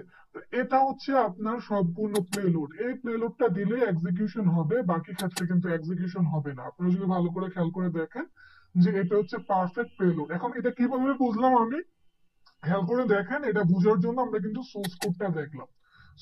সোর্স কোড যখন আমরা দেখলাম যে এটাকে অ্যাট্রিবিউট হিসেবে নিয়ে নিচ্ছে। তো এটাকে অ্যাট্রিবিউটের ভ্যালু হিসেবে যদি নিয়ে নেয় তাহলে আমাদেরকে অ্যাট্রিবিউটটা ক্লোজ করতে হবে, আর এটা যেহেতু একটা ইনপুট ট্যাগ সেটাকে আমাদের ক্লোজ করতে হবে, ঠিক আছে। সেজন্য আমরা এটা লিখলাম আরো সহজে বোঝার জন্য। আমরা হচ্ছে মনে করেন এখানে এটা না দিয়ে নর্মাল কিছু একটা লিখি, মনে করেন আমরা এখানে এটা দিলাম, খেয়াল করে এটাকে এন্টার দিলাম, এরপরে আমরা হচ্ছে এটাকে কেটে দিলাম, আগের যে সোর্স কোড গুলো ছিল। এখন আমরা এটা হচ্ছে মানে ভালো করে পেজটা দেখি, সোর্স কোডটা দেখি। এখন যদি এটাকে দেখার সুবিধার্থে বড় করে নেই, এখন খেয়াল করে দেখেন যে আবল তাবল যেটা নিলাম, এই যে এটা কিন্তু তারা আবার ভ্যালু হিসেবে এখানে নিয়ে নিচ্ছে, অর্থাৎ যা দিচ্ছে সেটাই অ্যাট্রিবিউটের ভ্যালু হিসেবে নিচ্ছে। আর অটোমেটিক হচ্ছে এখানে একটা আপনার নর্মাল এই জিনিসটা নিয়ে নিচ্ছে। এখন আপনি যদি আমরা যেটা দিলাম সেটা দিলে রান হবে, কিভাবে আমরা বুঝলাম নর্মালি আরো ভালো করে বোঝার জন্য। জাস্ট হচ্ছে মনে করেন আমি এটা দিলাম, এরপরে হচ্ছে আমি স্ক্রিপ্টটা দিই, তাহলে বোঝা যাবে যে এখানে কি হচ্ছে। অ্যালার্ট টিএচএম, এরপর হচ্ছে নর্মালি আমরা চেক করার জন্য দিচ্ছি এটা, তাহলে আমাদের আর পারফেক্টলি, কারণ এগুলো সলভ করতে হয় ট্রায়াল এন্ড এরর দিয়ে, আপনি ফিক্সড কিন্তু সলভ করতে পারবেন না। দেখেন এটাকেও তারা নর্মালি ওইভাবেই ধরে নিচ্ছে। আমরা যদি এখন সোর্স কোড দেখি, দেখেন এখানে অটোমেটিক, আমরা কিন্তু এটা দেই নাই, তারা কিন্তু এটা অটোমেটিক দিয়ে নিছে। তো আমরা যদি এখানে মানে দেখি সোর্স কোডটা, এটা রাইট ক্লিক করে সোর্স কোডটা দেখে নিচ্ছি, আমরা এখন দেখতে পারবো যে এখন হচ্ছে জাস্ট একটা মানে গ্রেটার দেন চিহ্ন না দেওয়ার কারণে আমাদের এখানেও একই অবস্থা। দেখেন আমরা কিন্তু এখানে সিঙ্গেল ডাবল কোটেশন দিয়েছি, বাট ইনপুট ট্যাগটা কিন্তু আমাদের ক্লোজ করা হয় না, এজন্য এটাকে ইনপুটের ভিতরে নিয়ে নিচ্ছে। এই জন্য কিন্তু এখানে আমরা যে একটু আগে যে কোডটা দেখালাম, যে প্লেলোডটা দেখালাম, এটাতে কিন্তু আমাদের এটাকে ক্লোজও করা লাগবে, কারণ ইনপুটের তো আপনার ভ্যালু হিসাবে নিচ্ছে, এটা তো আপনাকে ক্লোজও করতে হবে। এর জন্য আপনি ডাবল কোটেশন দিয়ে হচ্ছে অ্যাট্রিবিউটের ভ্যালুটা ক্লোজ করলেন, আর এটা দিয়ে হচ্ছে ইনপুট ট্যাগটা ক্লোজ করলেন, এরপরে আপনি হচ্ছে এই কোডটাকে রান করাবেন। তো এটা যদি দেন দেখবেন পারফেক্টলি কাজ করবে। আমরা এখন এটা দিয়ে দেখি যে পপ আপ দেয় কিনা, যেটা আমরা কপি করেছিলাম। এটা সম্পূর্ণ আমাদের কপি করা ছিল। হ্যাঁ ঠিক আছে, আমরা এটা দিলাম, এরপর এটা দিলাম। এখন যদি আমরা রান করি, আশা করি আমরা পপ আপ পাবো। হ্যাঁ, আমরা কিন্তু আমাদের পপ আপ পেয়ে নিছি। আপনারা কি বুঝতে পেরেছেন এতটুকু? আপাতত এই ক্ষেত্রে বলেন যে এটা বুঝছেন কিনা, কারণ এটা বোঝা খুবই ইম্পর্টেন্ট, এরপরে কিন্তু আরো হার্ড বিষয়গুলো আসবে। বুঝতে পেরেছেন আপনারা? আচ্ছা, ধরে নিচ্ছি আপনারা সবাই বুঝছেন। আমরা এর পরের টপিকে যাই। এরপরে এখন এটা যদি আমরা খেয়াল করে দেখি, আমরা যদি মানে লেভেল 3 তে যাই, এখন আমরা আগে যেটা দিলাম সেটাও যদি এখানে রান করি হবে না। আমরা নর্মালি যে স্ক্রিপ্ট থাকে আমরা সেই স্ক্রিপ্টটা দিয়ে দেখি যে এখানে কি হয়। আমরা যদি এটা দেই, তারপর এখানে যদি এন্টার ক্লিক করি, তারপরে দেখতে পাবো এটাকে একটা বক্সের মধ্যে নিয়ে নিছে। দ্যাট মিনস এটা রান হচ্ছে না। এখন যদি আমরা এটাকে সোর্স কোড দেখি, সোর্স কোড দেখলে আমরা বুঝতে পারবো যে এটা আসলে কি হবে। রাইট ক্লিক করি, তো আমরা সোর্স কোড দেখে নেই। এখান থেকে সোর্স কোড দেখার জন্য আমাদের যেখানে ছিল, এই যে এখানে এই পার্টটাতে আমরা খেয়াল করি, দেখেন এখানে হচ্ছে যখনই আমরা এর আগে দিয়েছিলাম হচ্ছে ইনপুটে নিয়ে নিছে, এখন হচ্ছে আমরা যা দিচ্ছি সেটা হচ্ছে টেক্সট এরিয়াতে নিয়ে নিচ্ছে। এখন যা আমরা দিচ্ছি সেটা আমরা সেই ভ্যালুগুলো তারা টেক্সট এরিয়াতে নিয়ে নিচ্ছে। এই টেক্সট এরিয়া আবার একটা ট্যাগ, আবার এটা ওপেন ক্লোজ ট্যাগ। তো যখনই আমরা দিয়ে নিচ্ছি তখন ডাটাটা কিন্তু খেয়াল করেন টেক্সট এরিয়ার ভিতরে। এবং টেক্সট এরিয়ার ভিতরে দেওয়ার কারণে নর্মালি বেসিক কি যে ট্যাগের ভিতরে যা থাকবে সেগুলো তো কন্টেন্ট হিসাবেই থাকবে, তাই না? ট্যাগের ভিতরে যা থাকবে সেগুলো কন্টেন্ট হিসাবে থাকবে। তো এই পুরো স্ক্রিপ্টটা তখন কন্টেন্ট হিসাবে অথবা এলিমেন্টের কন্টেন্ট হিসাবে কিন্তু এখানে রয়ে গেছে, অথবা ট্যাগের কন্টেন্ট হিসাবে কিন্তু রয়ে গেছে, যার কারণে এটা কিন্তু এক্সিকিউশন হচ্ছে না। তো এই প্রবলেমটা সলভ করতে হলে আমরা প্রথমে বেসিকটা দেখে নিই, তাহলে বুঝতে পারবো। যে আমরা এখানে দেখতে পারি যে বেসিক হচ্ছে, আমরা পুরোটাকে কেটে দিই। তো বেসিক হচ্ছে একটা ট্যাগ আছে, এই ট্যাগ পরে এখানে যা থাকে সেগুলো হচ্ছে নর্মালি এর ভিতরে যা থাকে, যে ডাটাগুলো থাকে এগুলোকে বলা হয় কন্টেন্ট, তাই না? এরপরে আপনার ওপেন যদি ক্লোজ ট্যাগ হয় সেক্ষেত্রে ট্যাগটা কিন্তু ক্লোজ করতে হয়। যেমন একটা এক্সাম্পল দিলাম, আমরা পি ট্যাগ দেই, যে পি ট্যাগ, পি ট্যাগ এর পরে এখানে আমরা রাখলাম দিস ইজ মি, এটা একটা প্যারাগ্রাফ ট্যাগ হিসেবে গেল। এরপরে হচ্ছে আপনার এটা ক্লোজ করলেন। সেম ভাবে টেক্সট এরিয়াতে কিন্তু এরকম ঘটনা ঘটতেছে। আপনি টেক্সট এরিয়া দিলেন, এরপরে আপনি এই যে স্ক্রিপ্টটা, এখানে যে স্ক্রিপ্টটা আমরা দেখতে পারলাম অ্যালার্ট দিয়ে, আমরা যেটা দেখতে পারলাম এটা কিন্তু আলাদা একটা প্লে লোড, তাই না? কিন্তু আপনি যখন এখানে দিচ্ছেন তখন কিন্তু এটাকে এই পুরো পার্টটাকে তারা একটা মানে এই যে রুলস অনুসারে আমরা যদি এটাকে ক্লোজ করে দিই, টেক্সট এরিয়া, টেক্সট, হ্যাঁ এরিয়া, এখন খেয়াল করেন এখানে রুলস অনুসারে যা থাকে সেটাই তো এক্সিকিউশন হবে। সেম ভাবে আপনি যখন রান করতেছেন তখন এটাকে তারা কন্টেন্ট হিসাবে নিচ্ছে। এখন এই প্রবলেমটা সলভ করতে হলে আপনার কি করতে হবে, যে আপনি যে জিনিসটা নিচ্ছেন সেই জিনিসটা যেন মানে আপনার ট্যাগ হিসাবে, মানে পেলোড হিসাবে অথবা ট্যাগ হিসাবে এক্সিকিউশন হয়। সেজন্য একটা জিনিস খেয়াল করেন, এটা যেহেতু ওপেন, আবার এটা ক্লোজও আছে। এখন আমরা পুরো ট্যাগটা যদি ওপেনের সাথে ক্লোজ দেই, তাহলে অটোমেটিক এরকম করে যদি দেই, তখন যদি এটা ক্লোজ হয়ে যায় তখন কিন্তু পরটা এক্সিকিউশন হবে। দ্যাট মিনস আমি বলতে চাচ্ছি, ঘটনা যদি এমন হয় যে আমরা প্রথমে লিখবো এটা, মানে প্রথমে লিখবো টেক্সট এরিয়া, তারপরে এটা ক্লোজ, মানে টেক্সট এরিয়া যেহেতু এটা অটোমেটিক প্রথমে আসেই, তো আমরা চাচ্ছি যে এটা ক্লোজ হয়ে যাবে। প্রথমে এটা দিয়ে এটাকে ক্লোজ করে দিলাম, এরপরে আমাদের এই যে কোডটা আছে সেই কোডটা দেব, তখন কি হবে যে এই পুরোটা রান হবে। দ্যাট মিনস পরে কি কাজ হচ্ছে, যে এটা যেহেতু ওপেন আছে আমরা যখন এটা দিচ্ছি তখন এটা ক্লোজ হয়ে গেল, এর পরের গুলো রান রান হবে। ঠিক আছে, এখন আমরা যদি এটা দেই আশা করি রান হবে। তো সেই জন্য আমরা এটাকে কপি করে নিই, কপি করে নিয়ে এটা আমরা রান করে ট্রাই করি। আমরা এখানে যাই, এখানে গিয়ে আমরা এটাকে দিলাম, আমরা এখানে এন্টার দিই, পপ আপ হচ্ছে কিন্তু এটা কিন্তু সলভ হয় নাই, কারণ আমাদের এখানে এ দিলে হবে না, আমাদের দিতে হবে এখানে পিএইচএম। আমরা এখানে দিলাম পিএইচএম। এখন যদি আমরা এন্টার দিই, এন্টার দিলে দেখবো যে THR এটা পপ আপ দিচ্ছে। এখন যদি এটাকে আমরা দেখি যে আমাদের কোডটা ভালো করে দেখি, তাহলে আমাদের জন্য বুঝতে সহজ হবে। আমরা ভালোভাবে বুঝতে পারবো আর কি। তো আমরা এটাকে রান করি, সরি এটাকে বড় করে নিই। আমরা খেয়াল করেন যে যেটা দিয়েছিলাম যে টেক্সট এরিয়া, এটাকে আমরা এটা দিয়ে অফ করে দিলাম, এরপরে বাকিগুলো কিন্তু রান হয়ে যাচ্ছে এবং এটাকে সে নর্মাল বুল হিসেবে ধরে নিচ্ছে আর কি। তো এই ছিল মোটামুটি এই প্রবলেমটা। এখন আমরা লেভেল 3 থেকে লেভেল 4 এ যাব, এটা আরো বেশি কঠিন হবে।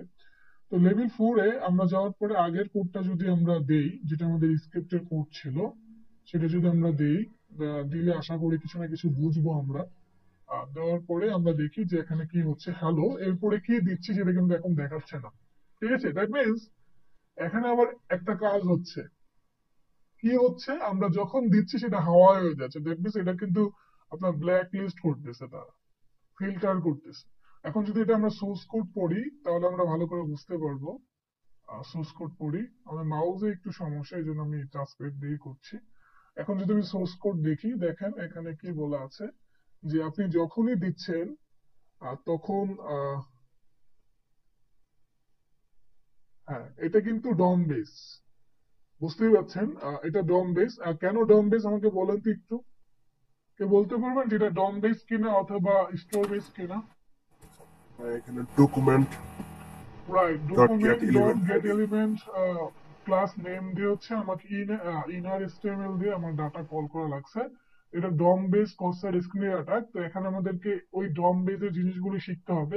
এখন আপনি যদি একেবারে বিগিনার হন, আপনি যে কাজটা করতে পারেন যে এই যে প্লেলোড অল থিংস আছে, এই প্লেলোড অল থিংস এ গিয়ে আপনি কিন্তু ডম বেসের জিনিসগুলো দেখলে মোটামুটি আপনার একটা আইডিয়া চলে আসবে। মনে করেন আপনি একবারে জানেন না, তখন কিন্তু আপনি এই সোর্স কোড দেখে আপনার আইডিয়া চলে আসবে এটা কোন ধরনের হতে পারে, তখন কিন্তু আপনি ওই কাজগুলো করতে পারবেন। ঠিক আছে, এটা কিন্তু একটা বিগিনারদের গুড প্রসেস। তো এখান থেকে ডম বেস, এই যে এখানে যদি ক্লিক করেন, ক্লিক করার পরে যে দেখেন যে ডম বেস এর ক্ষেত্রে কিভাবে কাজ করে সেই বিষয়গুলো কিন্তু এখানে বলা আছে। আপনি এখান থেকে এই রুলস ইউজ করে এই কাজগুলো আপনি করতে পারেন। এখন ডম বেস এই জিনিসগুলো করতে গিয়ে আপনি যে কাজটা করতে পারেন যে সোর্স কোডটা পড়বেন, পড়ে তারপর হচ্ছে আপনি কাজ করবেন। এখন আমরা ভালো করে সোর্স কোডটা দেখি যে এখানে কি বলা আছে। আমরা যখনই প্লেলোড দিলাম তখন হচ্ছে document dot get element by class name অনুসারে কল করতেছে। ক্লাস নেম ছিল নেম। এখানে খেয়াল করেন যে এখানে একটা ক্লাস নাম দিল নেম, তো ক্লাস অনুসারে এরপর ইনার এসটিএমএল দিয়ে আপনি যা কল করতেছেন সেটা আপনি দেখতে পাচ্ছেন। এখন ইনার এসটিএমএল এর বেসিকটা কি? ইনার এসটিএমএল এর বেসিক হচ্ছে যে আপনি এখানে যা দিবেন সেটাই কিন্তু আপনাকে আউটপুট হিসেবে দেখাবে। হ্যাঁ, আপনি যদি এখানে W3 স্কুলে যান, এখানে গিয়ে যদি আপনি ইনার এসটিএমএল ট্রাই করেন, ইনার এসটিএমএল অবশ্য এটা দেখতে হলে আপনার জাভাস্ক্রিপ্টে যেতে হবে, শুধু এসটিএমএল থেকে দেখা যাবে না। inner inner inner HTML inner HTML in W3 school। আমরা যদি এখানে যাই, এখানে গিয়ে দেখতে পারি যেটা কি হতে পারে। তো ইনার HTML রান কল করার জন্য আপনি এখানে যে টেক্সটটা দেন সেই টেক্সটটা কিন্তু নর্মালি এক্সিকিউশন হওয়ার কথা, আর এটা আপনি এখানে দিতে পারবেন যে কোনো কিছু, এবং এখানে কিন্তু HTML এর ফাংশনও দিতে পারবেন। এটা একটা খুবই ইম্পর্টেন্ট বেসিক। তো এখানে আপনি document dot get element by ID দিয়েছেন, এখানে আইডি নেম, আর ওখানে বাই ক্লাস দিয়েছেন তখন ক্লাসের নেম।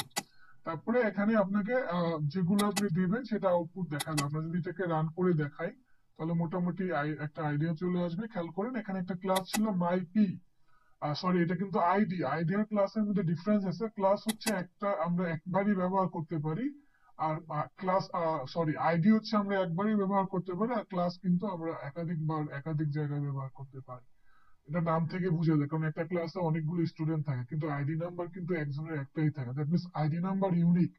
আর ক্লাস কিন্তু মানে অনেক ক্ষেত্রে আমরা ব্যবহার করতে পারি, অর্থাৎ একই ক্লাস নেই আমরা আরেকটা ট্যাগে ব্যবহার করতে পারবো, আরেকটা ট্যাগে ব্যবহার করতে পারবো, যেটা আমরা ক্লাসের নাম থেকে বুঝতে পারছি যে ক্লাসে অনেকগুলো স্টুডেন্ট থাকে।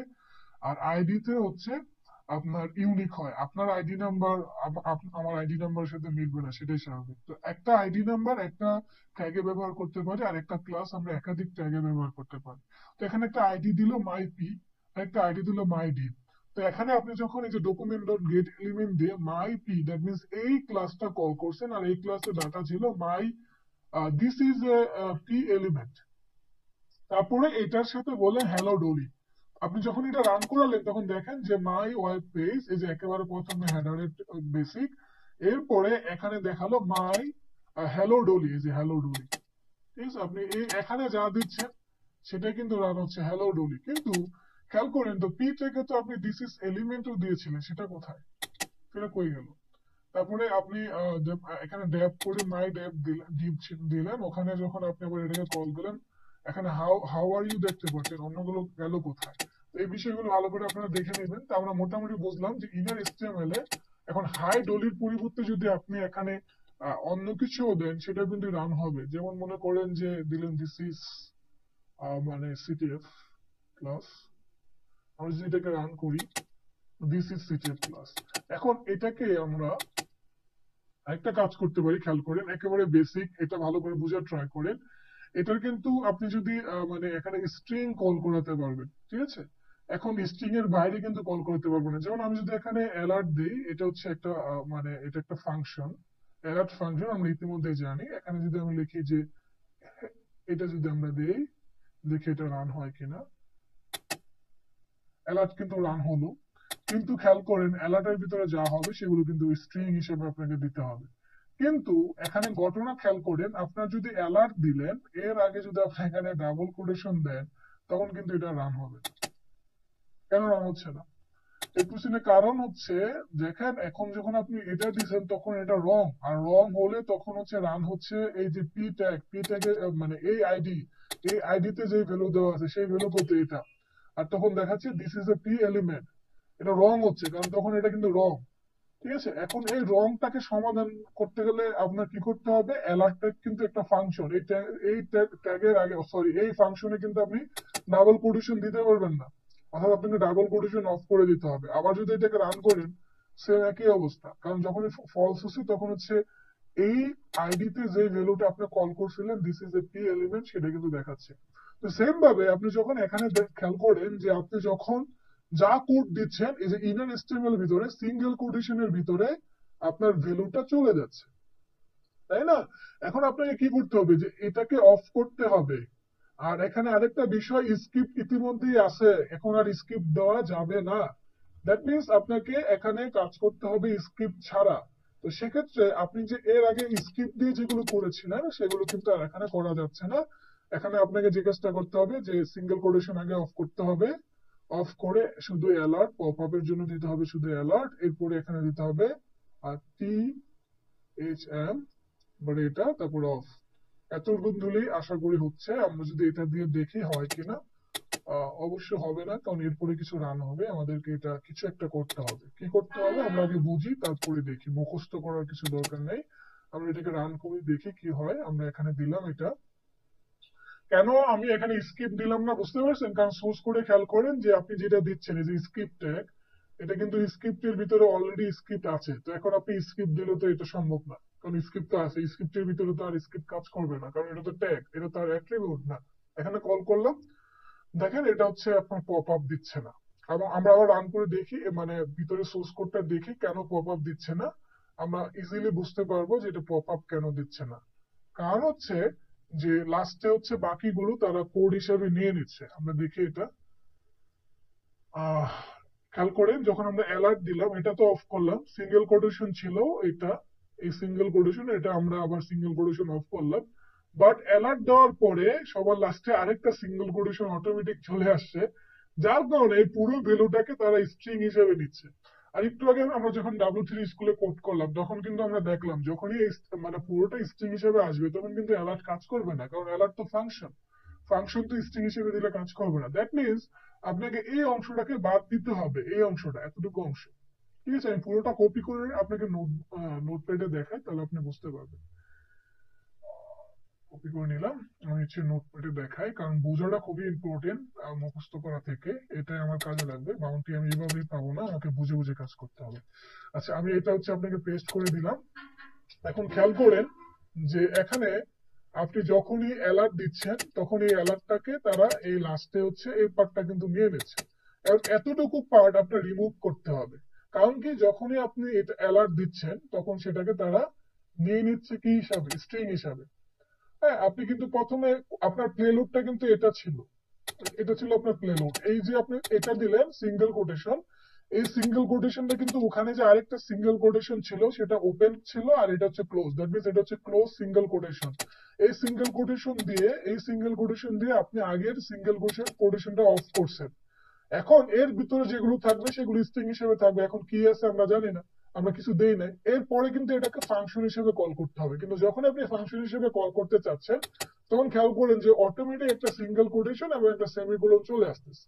এখন এটাকে বাদ দিতে হবে, আর বাদ দেওয়ার জন্য আমরা জানি যে প্রোগ্রামিং এ ব্যবহার করতে হয় কমেন্ট, আর সেই কমেন্টই আমাদেরকে এখানে ব্যবহার করতে হবে। আর এখানে আমরা ব্যবহার করতে পারি এটা মাল্টিপল কমেন্ট, যেটা এসটিএমএল আমরা ব্যবহার করি। এই বোঝার জন্য আমরা সার্চ করি যে কমেন্ট ইন জাভাস্ক্রিপ্ট, তাহলে আমরা বুঝতে পারবো যে কমেন্ট আসলে কিভাবে লিখে। দেখেন দুইটা ফরওয়ার্ড স্ল্যাশ দিয়ে কমেন্ট লিখতে হয়।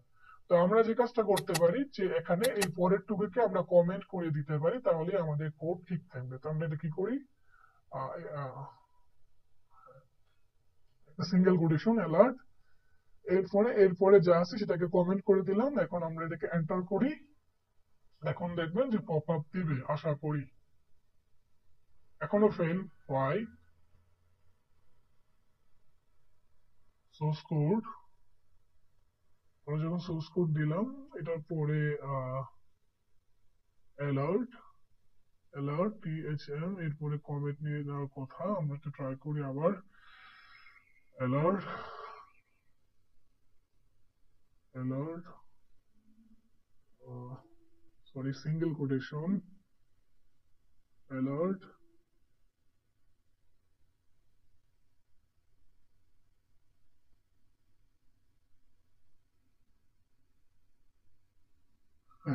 এখানে একটা বিষয় ছিল যেটা হচ্ছে আমি আপনাদেরকে বলি নাই, সেটা হচ্ছে অ্যালার্ট শুধু অ্যালার্ট দিলে হবে না, অ্যালার্টের পর আরেকটা বিষয় আছে। সেটা হচ্ছে খেয়াল করে দেখবেন, আমরা যখন W3 স্কুলে গিয়েছিলাম সেটা হচ্ছে এখানে এই যে মানে আমরা যা লিখতেছি সেটা শেষে একটা কি দিতে হয়, ক্লোন দিতে হয়। এই জন্য আপনার পুরো পারফেক্ট কোডটা হবে এরকম যে অ্যালার্ট সিঙ্গেল কোটেশনটা আপনি দিলেন, এরপরে দিতে হবে আপনার সেমিকোলন, সেমিকোলন দিয়ে আপনার ওই আগের কোডটা অফ করে দিতে হবে, এরপরে এটাকে রান করাতে হবে, আর এরপরে দিতে হবে আপনার ডাবল কোটেশন। দ্যাট মিনস পুরো কোডটা হবে এটা, প্লেলোডটা হবে এটা। আশা করি বুঝতে পেরেছেন। এটা আমরা আবার রান করে দেখতে পারি। এটাকে যদি আমরা এখানে দেই, তারপরে যদি আমরা এটা দেই, তাহলে দেখবো যে আমাদের পপ আপ দিচ্ছে। আশা করি আপনারা এটা বুঝতে পেরেছেন। এখন যদি এটাকে আমরা মানে দেখি, আমরা তো এটা একবার রান করলাম, এটাকে আবার দেখি কি হয়। পপ আপ দিচ্ছে, সো এটা আমাদের কাজ হয়ে গেল। মোটামুটি আমরা বুঝলাম যে এটা কিভাবে করতে হয়। এখন আমরা আরেকটা লেভেল চেক করব। এই লেভেলটা আশা করি আরো নতুন কিছু শিখতে পারবো আমরা, লেভেল 5। তো এটাতে আমরা বেসিক যে স্ক্রিপ্ট আছে সেটা দিয়ে দেখি কি হয়।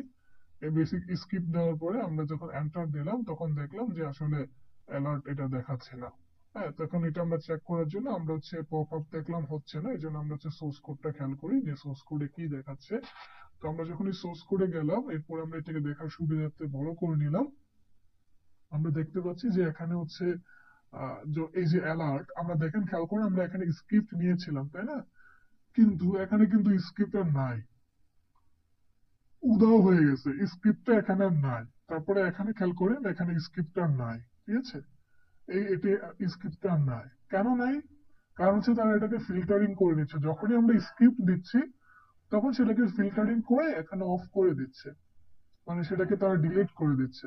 তো এই প্রবলেমটা সলভ করার জন্য আমাদের যে কাজটা করতে হবে, বুদ্ধি খাটাতে হবে। বুদ্ধি খাটিয়ে এটাকে বাইপাস করতে হবে, যে এখানে যখন আমরা স্ক্রিপ্ট দিচ্ছি বাইপাস করে দিচ্ছে।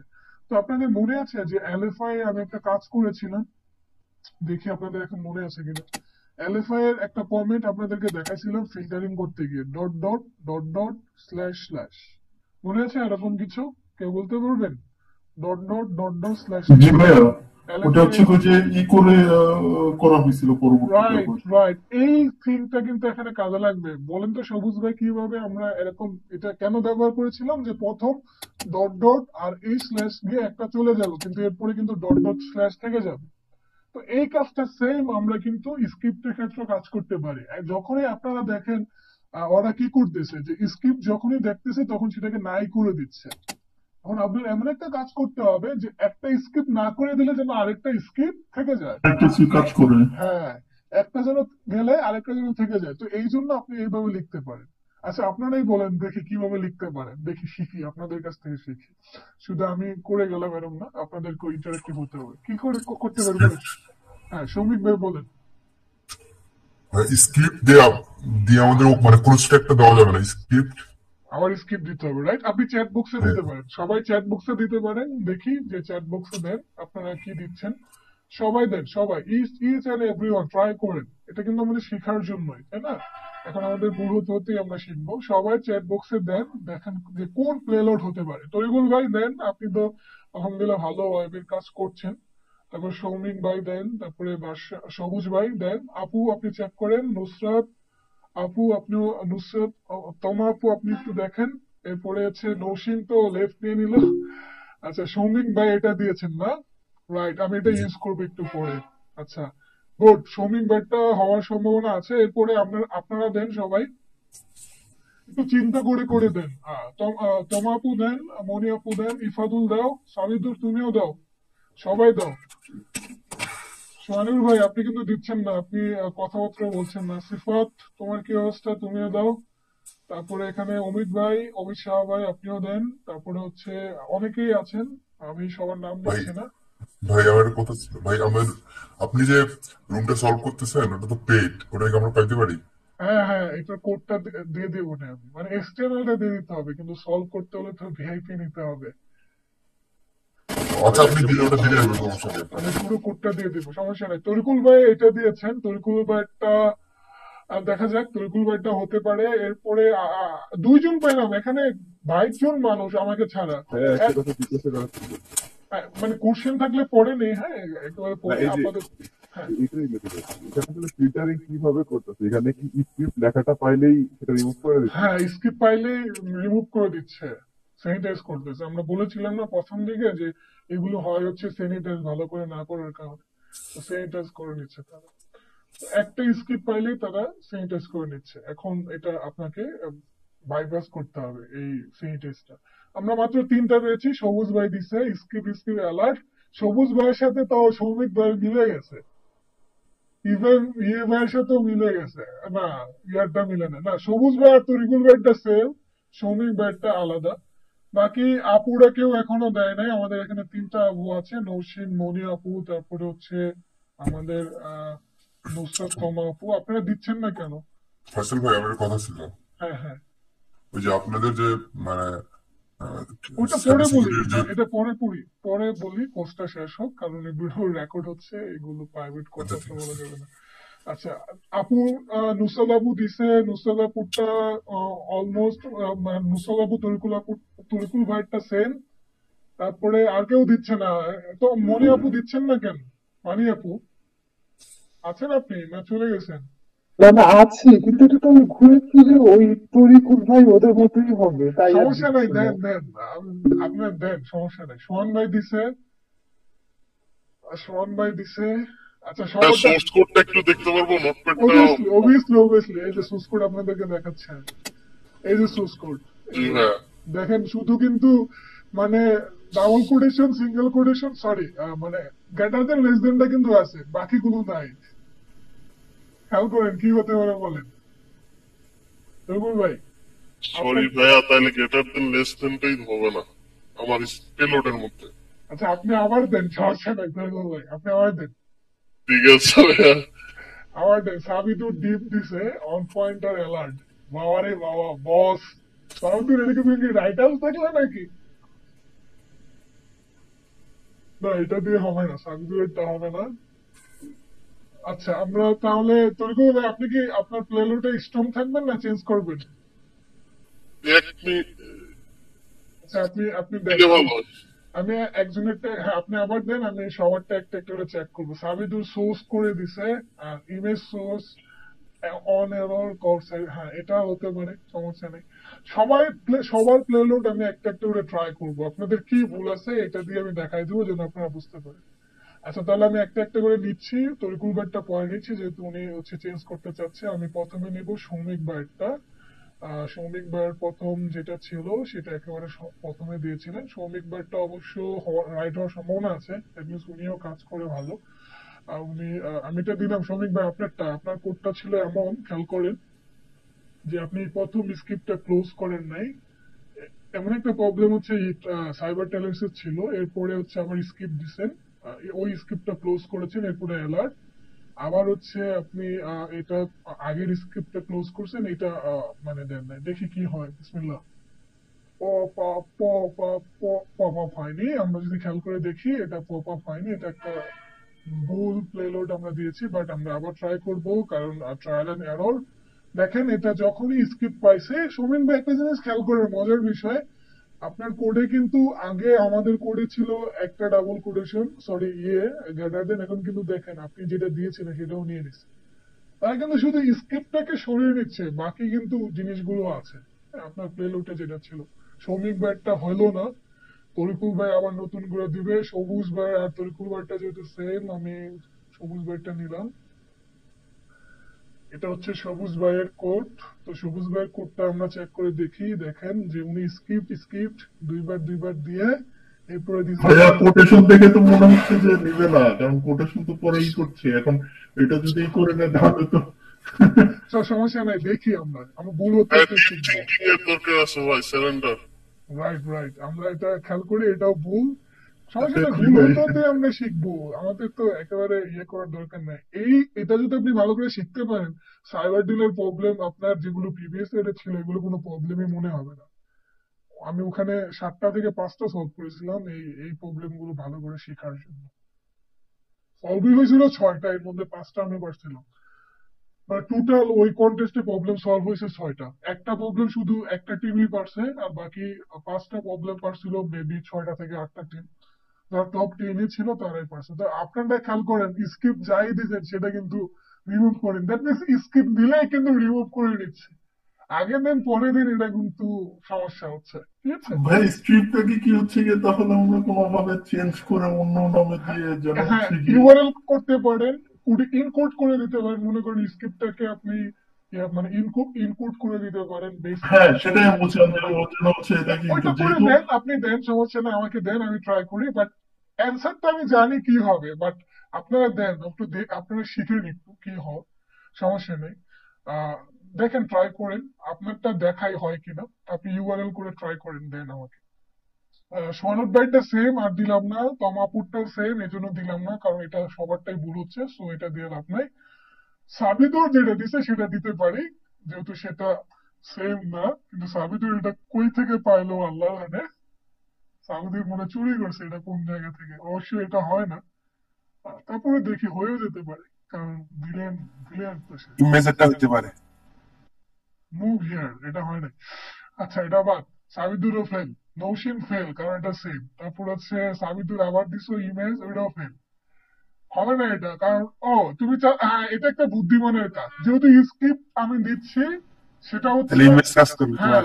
এটা কিন্তু বুঝে ট্রাই করে না, কিন্তু ভালো কাজ করছে।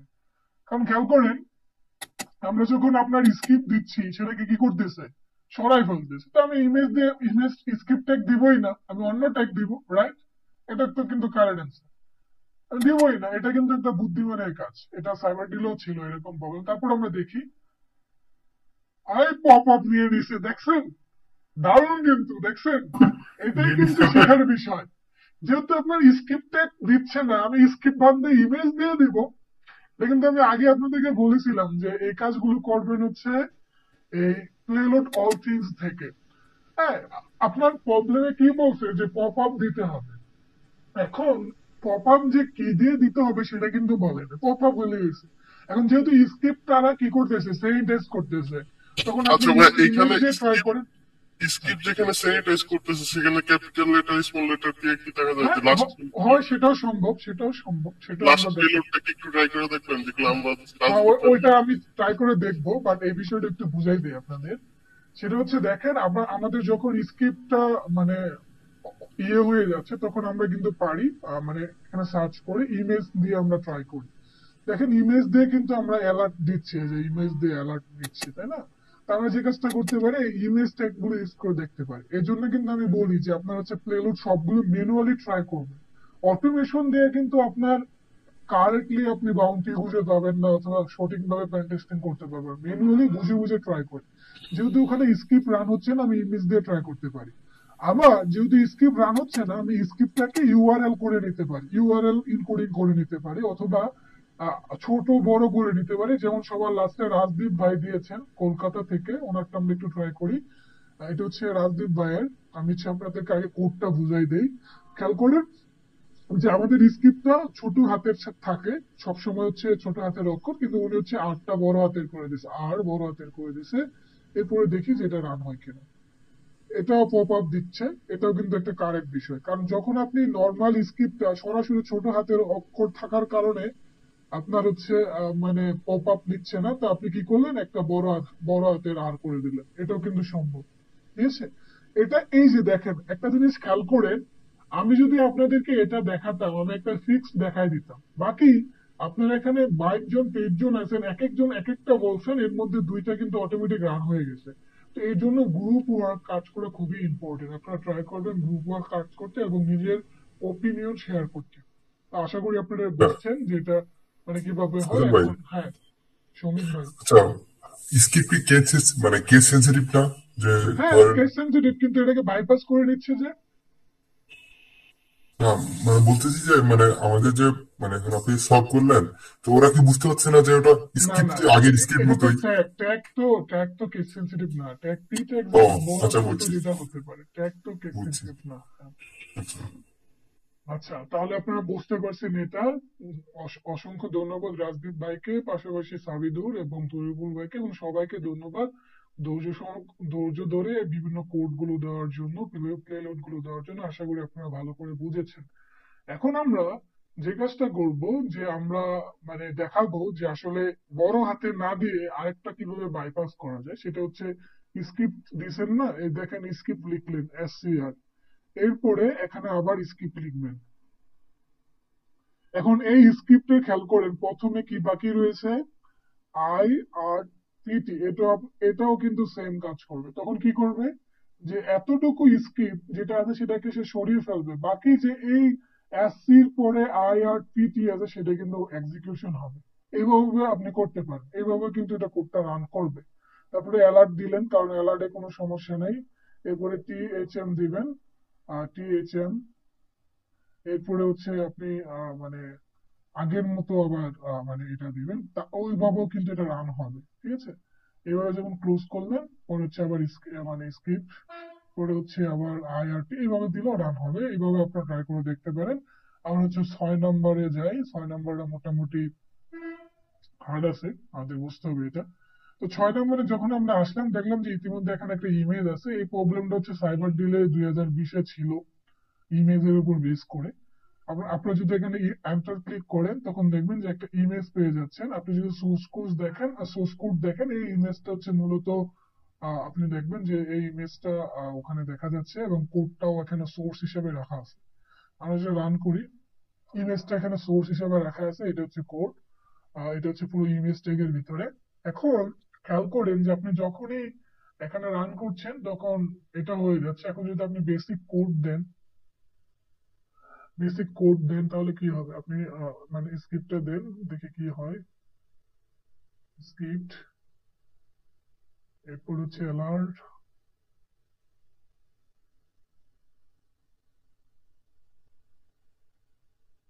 এরপরে আমরা যদি এখন রান দিই, পপ আপ কিন্তু হচ্ছে না, কারণ হচ্ছে ইমেজের ডাটা হিসেবে সেটা ধরে নিচ্ছে। এই প্রবলেমটা সলভ করার জন্য আমরা হচ্ছে সরাসরি স্ক্রিপ্ট দিতে পারবো না, কারণ এখানে যেহেতু ইমেজ লোড হচ্ছে, ভালো করে বোঝার খেয়াল করেন, ইমেজ কিন্তু লোড হচ্ছে। তো ইমেজ লোড, যখনই কোনো ডাটা লোড হয় সেই জিনিসটিকে পপ আপ করার জন্য আমরা সরাসরি স্ক্রিপ্ট না দিয়ে যে জিনিসটা করতে পারি সেটা হচ্ছে অন লোড ইউজ করতে পারি। অন লোড, আপনি যদি প্লেলোড অল থিংস এ যান, ওখানে গিয়ে দেখবেন যে অনেকগুলো ট্যাগ আছে। এর মধ্যে একটা ট্যাগ হচ্ছে, অনেকগুলো মানে অ্যাট্রিবিউট আছে, এর মধ্যে একটা আছে অন লোড। তো অন লোড দিয়ে কিন্তু কাজ করা সম্ভব, কারণ কি আপনার ইমেজটা কিন্তু এখানে লোড হচ্ছে।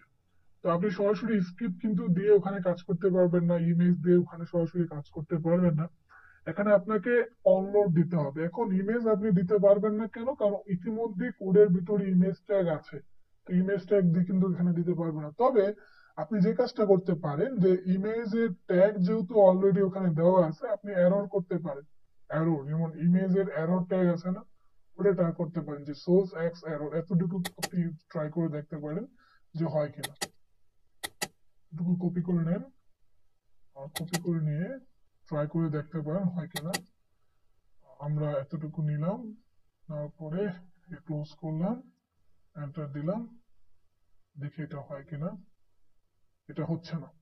কারণ হচ্ছে কি, কারণ এটা কিন্তু ডাটাবেজে যখন আপনি ক্লিক করতেছেন এই ডাটাটা কিন্তু নিয়ে নিচ্ছে। তো আপনি এটা পুরোটা ক্লিক করে দেখে মানে সরিয়ে রিমুভ করে দেখে হয় কিনা। যদি এটা হয় তাহলে বোঝা যাবে যে আমাদের মানে এই পেলোডটা রান হবে। তারপরে হচ্ছে না, এর পেছনে কারণ হচ্ছে যে যখনই আপনি ক্লিক করছেন এই ইমেজটা কিন্তু এখানে লোড হয়ে নিচ্ছে। এই প্রবলেমটা সলভ করার জন্য আপনি যে কাজটা করতে পারেন, অনলোড যে মানে ইয়ে আছে, অনলোডের যে প্লেলোড আছে সেটা ট্রাই করতে হবে। এখন অনলোডের অনেকগুলো প্লেলোড আছে, আপনি একটা একটা করে ট্রাই করে দেখতে পারেন যে অনলোডে যেগুলো আছে, ঠিক আছে। তো আমরা হচ্ছে অনলোডের এটা ট্রাই করে দেখি।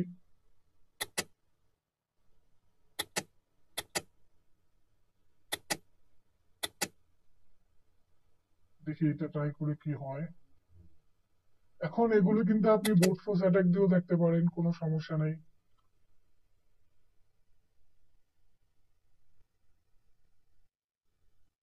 এটা হচ্ছে না। তো আপনার এইভাবে এক একটা করে ট্রাই করে দেখতে পারেন যে কোনটা হতে পারে। তো আমি যদি ভালো করে খেয়াল করি, ভালো করে ট্রাই করি, আশা করি অনলোড দিয়ে হয়ে যাবে। অনলোড দিয়ে আমি দেখি আরো কি আছে। অনলোড মানে অ্যালার্ট, অনলোড দিয়ে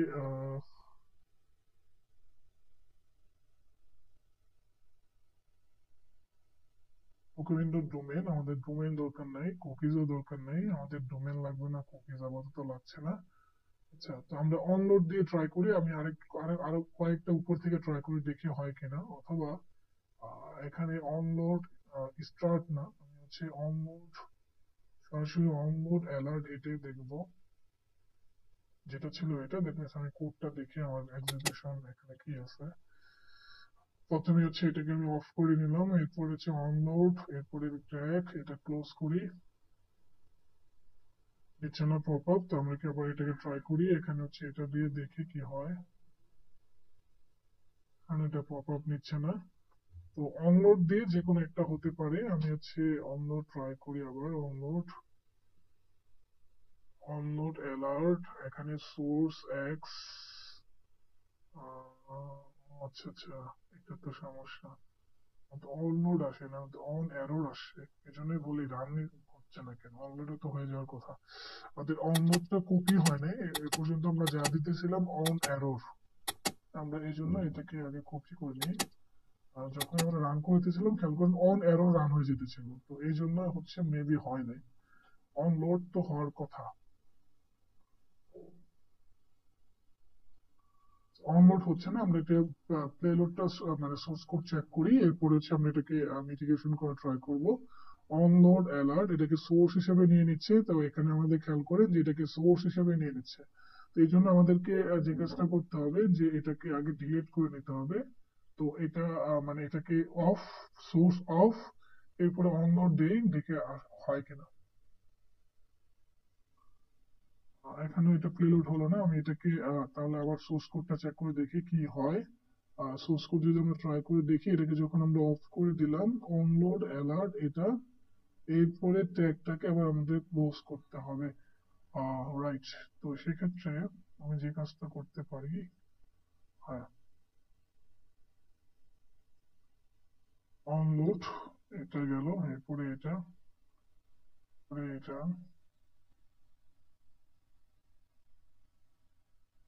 যদি এটাকে আমি এটা দিই, ওকে ম্যান, এটা দিয়ে হচ্ছে না। সো আমরা এখন আরেকটা ট্রাই করতে পারি। Onload JPG alert certificate attack, code হিসেবে না নিয়ে। আচ্ছা, আমরা অনলোড দিয়ে করতে পারছি না, এখন আমাদের র্যাপার ট্রাই করে দেখতে পারি। পট র্যাপার র্যাপার দিয়ে ট্রাই করি দেখি হয় কিনা, কারণ অনলোড দিয়ে যেহেতু হচ্ছে না, হয়তো আমার কোথাও মিস্টেক আছে, তো হচ্ছে না। কিন্তু আমি আরেকটা প্রসেস ফলো করি, সেটা হচ্ছে পলিগন। পলিগল এক্সএক্স এটা খুবই ইম্পর্টেন্ট, এটা দিয়ে আমরা ট্রাই করে দেখতে পারি হয় কিনা। তো আমরা হচ্ছে পলিগল্ড পলিগল্ড কি একটু পরে আমরা বিস্তারিত বলবো, এটা যে পলিগল্ড মানে কি। আপাতত আমি এখান থেকে একটা কোড নেব, এটাই নেই, এটা দিয়ে হয় কিনা। অবশ্যই এখানে আশা করি যে আমাদের এটা রান হবে। ক্লিক করে দিই অফ, কিন্তু এখানে অ্যালার্টে কিছু বলা নেই। আমরা হচ্ছে অ্যালার্টে দিলাম যে দিস অন করি।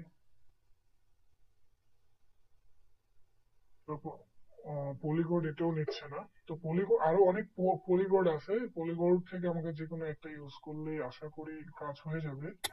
তো আমরা এখানে একটা একটা ট্রাই করে দেখতে পারি আর কি হতে পারে। অনেক কিছুই এখানে আছে, অনেকগুলাই এসপিজি। আচ্ছা আচ্ছা আচ্ছা, এখানে এই নিচে গুলো আরো বেশি কাজে লাগতে পারে। আচ্ছা, কি হতে পারে এটা।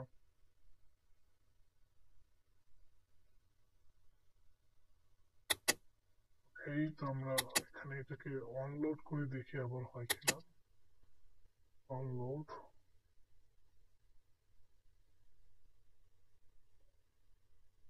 দিলাম, অনলোড অ্যালার্ট কোর্স স্ক্রিনে অ্যাট্রাক, এখানে কোর্স আমি এখানে টিএচএম দিলাম।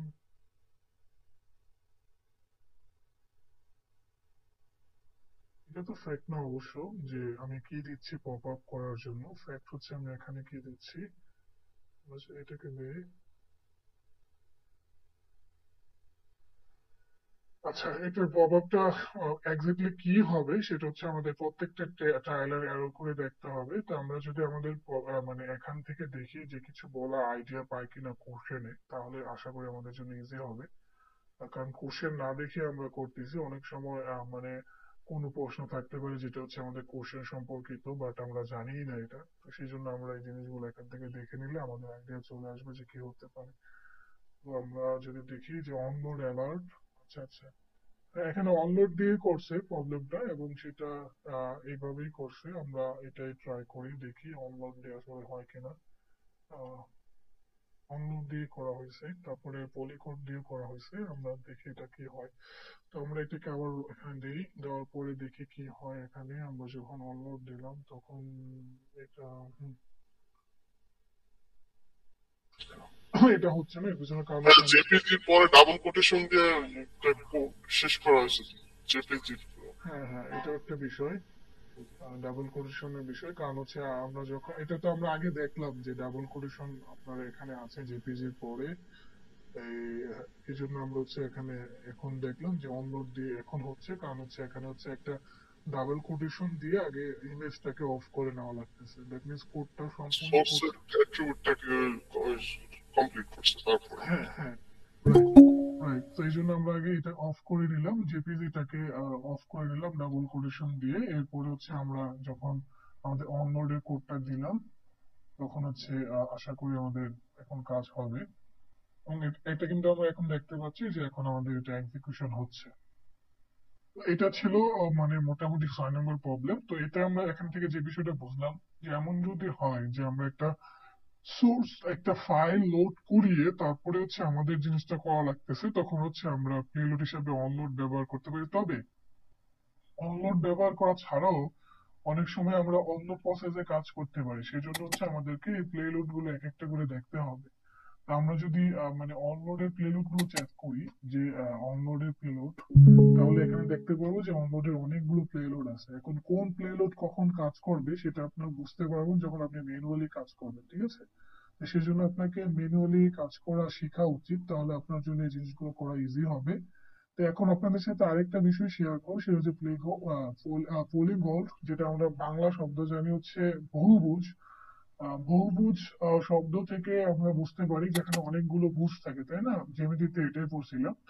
এর মাঝে এই সেম বিষয়টা এখনো আছে, খেয়াল করেন যে অনেক সময় আমরা যে কাজটা করি, যে আমরা নর্মাল যে ট্যাগ দিই অথবা যে প্লেলোড ইউজ করি, সেই প্লেলোড দিয়ে আমরা আমাদের ইয়াগুলোকে মানে সেন্টেন্স গুলোকে বাইপাস করতে পারি না। তখন হয় কি, যে আমরা একাধিক একাধিক ব্যবহার করে, ওই আপনার একাধিক মানে সিস্টেম ব্যবহার করে, প্রোগ্রামিং মানে সরি ল্যাঙ্গুয়েজ ব্যবহার করে আমরা প্লেলোড গুলো বানিয়ে থাকি। যেমন এখানে যদি খেয়াল করেন যে এখানে হচ্ছে আপনার মানে ইউআরএল কোডিং আছে, এরপরে ছোট হাতের বড় হাতের বিষয়টা আছে, এরপরে আবার হচ্ছে আপনার নর্মালি কমেন্ট আকারে ডাটা আছে, এরপরে একটা প্লেলোড এখানে বানানো হয়েছে। তো এটাকে বলা হয় পলিগন অ্যাক্সেস, যেগুলো খুবই কাজে লাগে। ঠিক আছে, অনেক সময় এটা ইজিলি বাইপাসও করে ফেলা যায়। তো সেই জিনিসটা আমরা দেখবো। সেই জন্য হচ্ছে আমরা এই যে 1 থেকে 6টা প্রবলেম সলভ করলাম সোর্স কোড দেখে দেখে, তো এই প্রবলেম গুলো আমরা একটা পলিকোড দিয়ে সলভ করতে পারি। সেটা কিভাবে? সেটা হচ্ছে আমাদেরকে চুজ করতে হবে একটা কোড দিয়ে। আমরা এটা আবার ট্রাই করবো এখনই, যে আসলে হয় কিনা। আমরা এখান থেকে আমাদের এটা কপি করে নিলাম, কপি করে আমাদের টার্গেট যে প্রবলেমটা সাইটটা ছিল প্র্যাকটিস করার জন্য, সেটা আমরা এটাকে এখানে রান করিয়ে নিলাম। তো দেখেন এখানে আমার লেভেল 1 চলে আসলো। তো আমরা জানি এগুলো কিভাবে সলভ করতে হয়। তো এটা হচ্ছে নর্মালি আমরা এখন দেখাবো পলিগন দিয়ে হয় কিনা। এই জন্য আমি এখানে একটা আহ, আমাদের রিকমেন্ডেশন এটা দেওয়া আছে, এটা আপনারা কপি করে রাখতে পারেন, অথবা হচ্ছে আমরা হচ্ছে থেকেও নিতে পারি। অবশ্য দুইটা সেম, এটা আর প্লেলোড অল থিংস এই যে এটা দুইটা কিন্তু সেম, কিন্তু এখানে ডিফারেন্স হচ্ছে আপনাকে অ্যালার্ট এর মধ্যে দিতে হবে টিএইচএম, আর টিএইচএম সেটা দিতে হবে, দুটো কিন্তু সেম। ঠিক আছে, তো আমরা এটা দেখি রান হয় কিনা। তো সেই জন্য আমরা হচ্ছে আমাদের এখানে চলে আসলাম, আর দেখবেন যে সেম রান হবে। সরি, আমার কপি ভুল হয়েছে, আমি এটাকে আবার কপি করে নিই।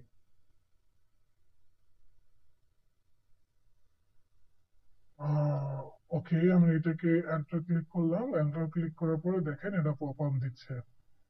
এইভাবে দেখবেন 6টাই পপ আপ দিবে, 6টাই পপ আপ দিবে। আমরা আবার যাই, খেয়াল করি এটা আবার এখানে দিই। সেম একটা প্লেলিস্ট দিয়ে আমরা 6টা প্রবলেম সলভ হচ্ছে। এর পিছনে কারণ হচ্ছে ওই যে আপনার এমন ভাবে এই প্লেলিস্ট গুলো তৈরি করা থাকে, এই যে এগুলো, যে আপনার সবকিছুই বাইপাস করা যায়। এই জন্য নিজের স্ক্রিপ্ট লেখার যোগ্যতা তৈরি করা খুবই ইম্পর্টেন্ট। কিন্তু দেখেন আমরা 3 নম্বরটা খুব কঠিন ভাবে টেক্সট এরিয়া দিয়ে কিন্তু আমরা বাইপাস করছিলাম। এখন আমাদের আর টেক্সট এরিয়া লাগতেছে না, আমরা ইজিলি বাইপাস করে ফেলতেছি। ঠিক আছে, তো এই বিষয়গুলো আপনারা দেখবেন, দেখে দেখে ট্রাই করবেন। আর আশা করি আপনারা এখান থেকে আরো ভালো কিছু শিখতে পারবেন। আর পাশাপাশি আমার রিকমেন্ডেশন থাকবে যে আপনারা হচ্ছে এই ট্রাইপিতে যাওয়ার পরে যদি আপনি লেখেন কস স্কিমে অ্যাটাক, তাহলে আপনি 4টা 5টা রুম পাবেন। ঠিক আছে, এগুলো সবগুলো সলভ করে ট্রাই করবেন, তাহলে মোটামুটি আপনার আইডিয়া হয়ে যাবে। তারপর হচ্ছে আপনি OWSP জুইস সফট, এটা দিয়ে আপনি বাফ সুইটেরও কাজ অনেকভাবে শিখতে পারবেন, যে বাফ সুইট কিভাবে কাজ করে। আর পাশাপাশি কস্তার স্কুলে অ্যাটাকের বিষয়গুলো শিখতে পারবে। এটা কিন্তু রিকমেন্ডেশন থাকে সবার, সবার বলতে যারাই ওয়েবের কাজ শিখে তারা হচ্ছে এই ল্যাবটা দিয়ে কিন্তু কাজ করে বাফ সুইটের বিষয়গুলো আরো ভালো করে শেখার জন্য। তারপর হচ্ছে এই রুমটাও সলভ করবেন, এটা খুবই ভালো একটা রুম, এটা আপনারা নিজেরা ট্রাই করতে পারেন। এই রুমটা থেকে অনেক কিছু শিখতে পারবেন। তবে মার্কেট প্লেস সম্পর্কে একটা রুম আছে, এটা দেখতে পারেন, তারপরে এটাও দেখতে পারেন, তাহলে আপনাদের আইডিয়া চলে আসবে। আর আশা করি আপনারা এগুলো যদি সলভ করেন, তাহলে কসার স্ক্রিপ্টিং এর ব্যাপারে আপনার আইডিয়া চলে আসবে। আর এই রুমের সলভটা হচ্ছে আমি মূলত সাইবার ডিলে দেখিয়েছিলাম যে কিভাবে করতে হয়। যেমন ফিল্টার অ্যাবেশন আছে, এটা খুবই ইম্পর্টেন্ট। এখানে অ্যাবেশন গুলো বলা থাকে, আপনি এটা করলে এটা করতে পারবেন না, এটা করলে এটা করতে পারবেন না। তো এগুলো করতে পারেন। আমি জাস্ট আপনাদের ইন্টারেস্টিং এর জন্য একটা বিষয় ফিল্টার অ্যাবেশন থেকে দেখিয়ে দেই, তাহলে আশা করি আপনারা বুঝতে পারবেন যে ফিল্টার অ্যাবেশনের বিষয়টা কি।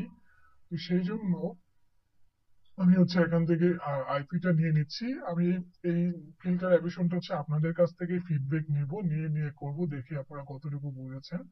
জাস্ট 2-3টা দেখাবো, বেশি না। মোটামুটি অনেক সময় হয়ে গেছে। আশা করি আপনারা অনেক কিছুই বুঝতে পেরেছেন। 9টা হচ্ছে 54 বেজে গেছে। আমরা ইনশাল্লাহ 10-15 মিনিটের ভিতরে আজকের টপিক শেষ করে দেবো, এরপরে আমরা প্রেজেন্টটা নিয়ে নেব। তো এর মধ্যে থেকে আপনাদের যদি কোনো কোশ্চেন থাকে, কোশ্চেন গুলো চ্যাট বক্সে বলে দিতে পারেন। আর তা না হয় আমরা এই জিনিসটা একটু দেখাবো, বেশিক্ষণ দেখাবো না, সর্বোচ্চ 5 থেকে 10 মিনিট। ফিল্টার এভেশনটা খুবই ইম্পর্টেন্ট, কারণ এটা হচ্ছে আপনার মূলত সিটিএফ রিলেটেড প্রবলেম গুলো এই রিলেটেড বেশি থাকে, যে কোনটা আপনি ফিল্টার করতে পারবেন কোনটা করতে পারবেন না। আর এখানে যে রুমটা আছে এই রুমটা হচ্ছে আপনার ক্রস সাইট স্কিপিং অ্যাটাকের একটা আইডিয়া দিবে, কারণ এখানে কি লগগার্ড আছে, তারপরে ফিশিং সাইডের জন্য আছে, তারপর হচ্ছে ফিশিং সাইড সরি নাই, এখানে হচ্ছে পড স্ক্রিনিং আছে, ডম মেজ আছে, সব কিন্তু একটা একটা করে আপনার দেওয়া আছে। আর এগুলো আমার সলভ করা আছে, কিন্তু এটা কিন্তু আমার অ্যাকাউন্ট না, আমি আরেকজনের অ্যাকাউন্ট থেকে আপনাকে দেখাচ্ছি বিআই যেহেতু সাবস্ক্রাইব নন। আচ্ছা, তো আমরা দেখি এখান থেকে আইপিটা কপি করি, কপি করার পরে আমরা দেখি যে এখানে দেওয়ার পরে এখানে কি পাই। আচ্ছা, তো এখানে এরর দেখাচ্ছে, এর পিছনে কারণ আছে, মনে হয় যে এটা পোর্ট আছে, মিসিং আছে। আমরা হচ্ছে দেখি যে আসলে কোন পোর্ট নাম্বারে হচ্ছে মূলত হচ্ছে আমাদের এটা ওপেন আছে। সেই জন্য আমরা nmap এর কমান্ড দেব, nmap এরপরে -p, এখানে stdp দিব, এরপরে হচ্ছে এটা।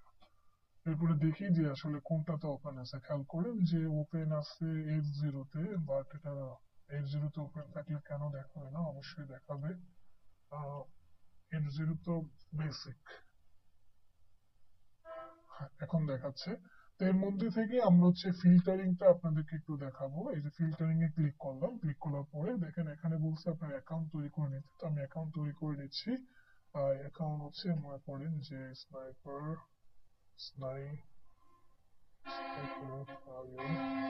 এরপর আমি একটা পাসওয়ার্ড দিলাম। আমি সরি, আমি তো লগ ইন করছি, আমাকে রেজিস্ট্রেশন করতে হবে, আমার মাথা চুলে গেছে। তারপর হচ্ছে এটা আমাকে পাসওয়ার্ড দিয়ে নিতে হবে। পাসওয়ার্ড দিয়ে আমি রেজিস্ট্রেশন করবো। রেজিস্ট্রেশন করার পরে দেখি আমি লগ ইন করলাম। এখন হচ্ছে আমি হচ্ছে আপনার ফিল্টার এভেশনের বিষয়টা একটু দেখা, এটা খুবই ইম্পর্টেন্ট। তো এটা হচ্ছে এতই ইম্পর্টেন্ট, এই প্রবলেমটা প্রায় 1 বছরেরও বেশি সময় আগে এই প্রবলেমটা মূলত এই রুমটা হচ্ছে ডেভেলপ করা হয়েছিল। আপনাদেরকে একটু দেখাই আমি, নিচের দিকে সরি নিচের দিকে দেখেন, এটা মানে ইউজার করছে, এটা হচ্ছে 1024 ডে আগে এই রোগটা হচ্ছে মূলত ডেভেলপ করা হয়েছিল, অলমোস্ট 3 ইয়ার্স। কিন্তু সাইবার ডিল কিন্তু হয়েছে 2020 সালে। তো আপনি যদি এখন ফিল্টার এভিশনটা দেখেন, আপনি সাইবার ডিলের প্রবলেম গুলোও দেখবেন। আমি একটু আপনাদেরকে সুবিধার্থে একটু দেখিয়ে দিচ্ছি। আমি রিডিং লিস্টে গেলে সাইবার ডিলের ওটা মেবি আমার কাছে রিডিং লিস্টে অ্যাড করার কথা ছিল। রিডিং লিস্টে ওদের সাইটটা তো আমি করে রাখছিলাম, সাইটটা তো আমার কাছে নাই। এটা সাবিদুর আছে এখানে? সাবিদুর? সাবিদুর নাই, ওদের অবশ্য ক্লাস আছে আজকে 9টা, আমি একটু পর শেষ করে দিচ্ছি। আপনার হচ্ছে মানে প্রিভিয়াস ইয়ারের কোশ্চেন গুলোর জন্য ওয়ালিদ ভাইয়ের একটা সাইট ছিল, যেখানে হচ্ছে মূলত ওই জিনিসগুলো দেওয়া ছিল। আমার সাইটটা মানে করেছিল, এখানে আর নাই, আপনার হচ্ছে দেখে নিতে পারেন, অথবা আমি আপনাদেরকে পরে দিয়ে দিতে পারি, যেখানে প্রিভিয়াস ইয়ারের ভাই কোশ্চেন। আমার কাছে আছে, আমি দিব। হ্যাঁ, আপনি চ্যাট আপনাদের বক্সে স্যার দেন তো সৌমিক ভাই। দিচ্ছি। হ্যাঁ, তো ওই প্রবলেম গুলো করলে দেখবেন যে ওই প্রবলেম গুলো তো মূলত সেট করেছে 2020-এ আর 2021-এ, কিন্তু আপনি যে এখন ট্রাইকির প্রবলেম গুলো দেখছেন এটা হচ্ছে প্রায় 3 বছর আগে।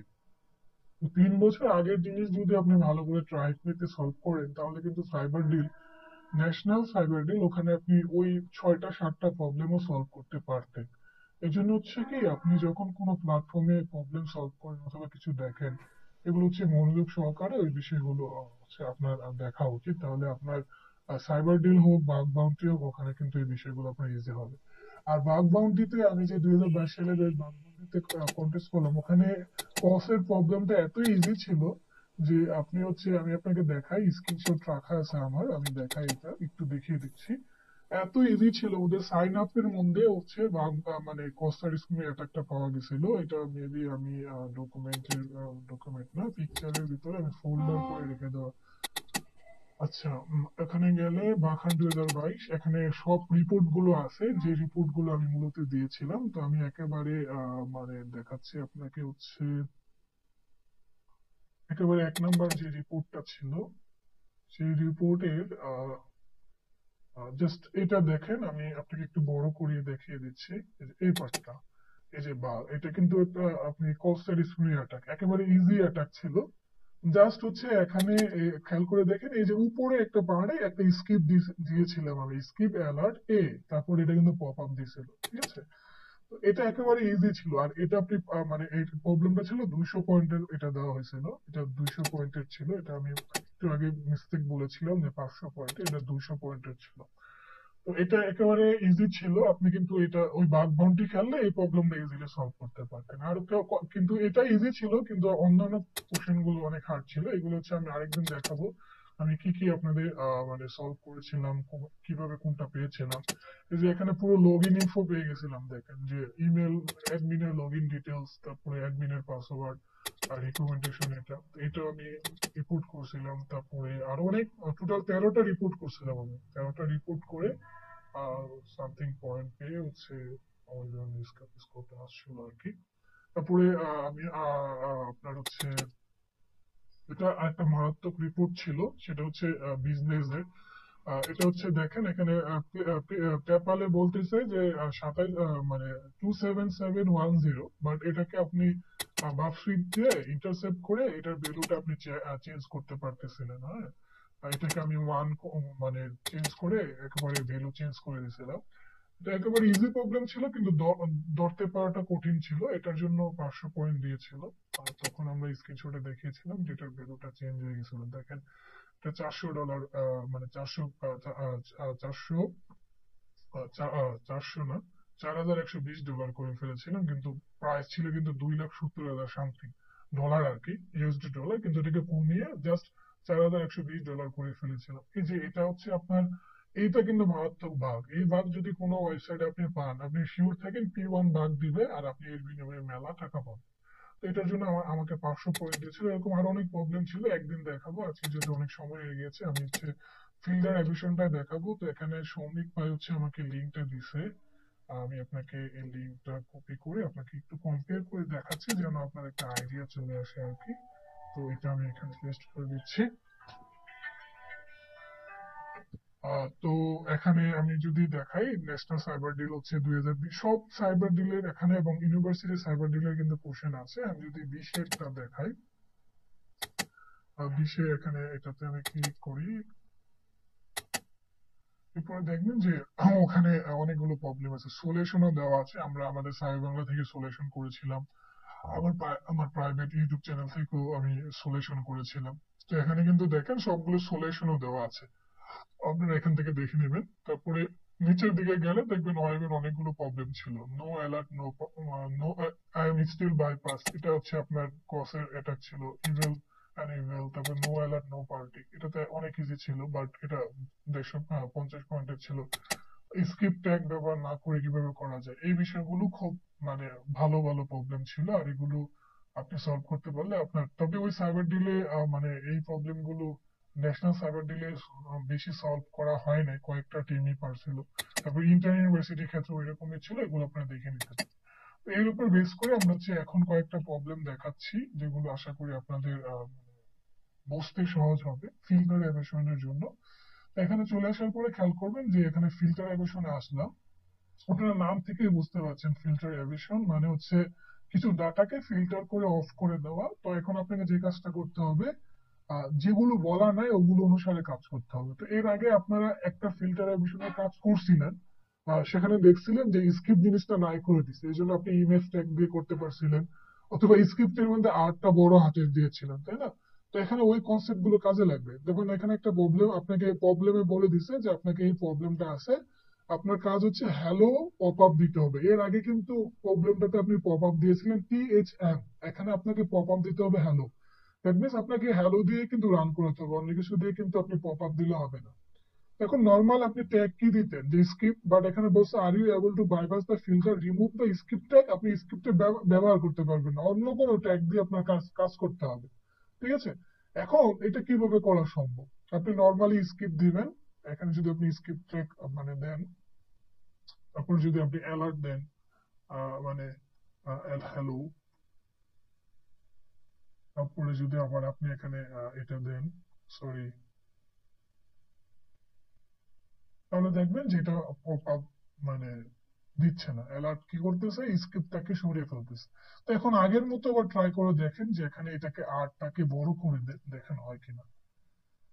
অবশ্য হবে না, কারণ এখানে পুরো স্ক্রিপ্ট ট্যাগই ইউজ করা যাবে না। আহ, আমরা ট্রাই করে তারপরে দেখি হয় কিনা। হচ্ছে না, সেক্ষেত্রে আমাকে খেয়াল করতে হবে যে স্ক্রিপ্ট ট্যাগ ছাড়া কোন ট্যাগ দিয়ে আমরা এই কাজটা করতে পারি। সেক্ষেত্রে হচ্ছে আমরা ইমেজ ট্যাগ ইউজ করতে পারি। ঠিক আছে, ইমেজ ট্যাগে যেটা ছিল সেটা কিন্তু আমরা ইউজ করতে পারি। তো এখানে আমরা জাস্ট ইমেজ ট্যাগ, এরপরে এসআরসি এক্স অ্যারো যেটা ছিল, অবশ্য আমার পুরোটা মুখস্থ নাই, আমি মুখস্থ না করে আমরা হচ্ছে দেখি যে আমাদের এখানে কি ছিল। সেজন্য আমরা হচ্ছে এখানে সার্চ করবো ইমেজ। তো এর মধ্যে এই যে এটা ছিল অন এরর অ্যালার্ট দিয়ে, এটা এখন আমরা এটাকে কপি করে নিতে পারি। কপি করে নিয়ে আমরা ট্রাই করে দেখতে পারি হয় কিনা, আমরা শিওর না হবে কিনা। তো এখানে জাস্ট এখানে আমরা হচ্ছে এটার পরিবর্তে দিয়ে দিব হ্যালো।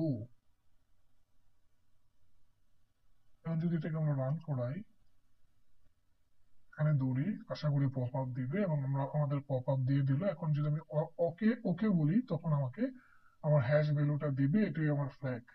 তো সেম ভাবে সাইবার ডিলে এই প্রবলেম গুলো ছিল। এখন আপনাদের বাড়ির কাজ থাকবে, আপনারা এই প্রবলেম গুলো সলভ করবেন। এখানে বলছে অ্যালার্ট ব্যবহার করা যাবে না।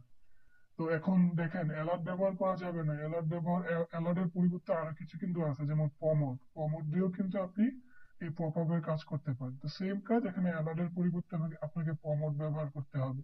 তো আপনি পমোড ব্যবহার করে কাজ করতে পারেন। এখানে আবার হ্যালো দেওয়া যাবে না, হ্যালো ফিল্টার করছে, হ্যালোটাকে এখন আপনি কি ডিকোড করে দিতে পারেন। তো এখানে আবার কিছু বলে দিছে যে এগুলো ব্যবহার করা যাবে না। তো সেম জিনিসগুলো কিন্তু আপনার সাইবার ডিলের ক্ষেত্রে বলে দিছিল যে এটা এটা করা যাবে না, আর এগুলো শিখতে পারলে আপনার ওগুলো ইজি হয়ে যাবে। তো আজকের ক্লাসে এগুলোই ছিল। আমরা কনসার্ট স্কিলিং অ্যাটাকের বিষয়গুলো দেখলাম যে কিভাবে কিভাবে কাজ করে। আমি আমার জায়গা থেকে সর্বোচ্চ চেষ্টা করেছি এই বিষয়গুলো শেখানোর জন্য। বাকি আমার কিছু ত্রুটি ছিল, সেই ত্রুটিগুলো ছিল আমার হাতে খুব সময় ছিল না আপনাদের বিষয়গুলো আরো দেখানোর জন্য। আর 3টা ক্লাস দিয়ে আসলে এই বিষয়গুলো দেখানো যায় না। তারপরও আমি আপনাদের সাথে একটা কথা বলেছি, সেটা হচ্ছে কিভাবে আসলে লাইভ বাগ বাউন্টি অথবা সিটিএফ এর প্রবলেম ওয়েবের গুলো সলভ করা যায়। তার একটা ক্লাস ইনশাআল্লাহ আমার এক্সামের পরে যদি সময় থাকে সেটা নিব। সেটা হচ্ছে কন্টেস্ট ছাড়াই নিব। সেটা আপনাদের যে গ্রুপটা আছে সেই গ্রুপে অথবা ক্লাস বা গুগল ক্লাসরুমে আমি আপনাদেরকে মিটের লিঙ্ক ইনশাআল্লাহ দিয়ে দিব। তো আজকে এই পর্যন্তই ছিল। এখন যদি আপনাদের কোনো কোশ্চেন থাকে, কোশ্চেন করতে পারেন। আমি এটা অফ করে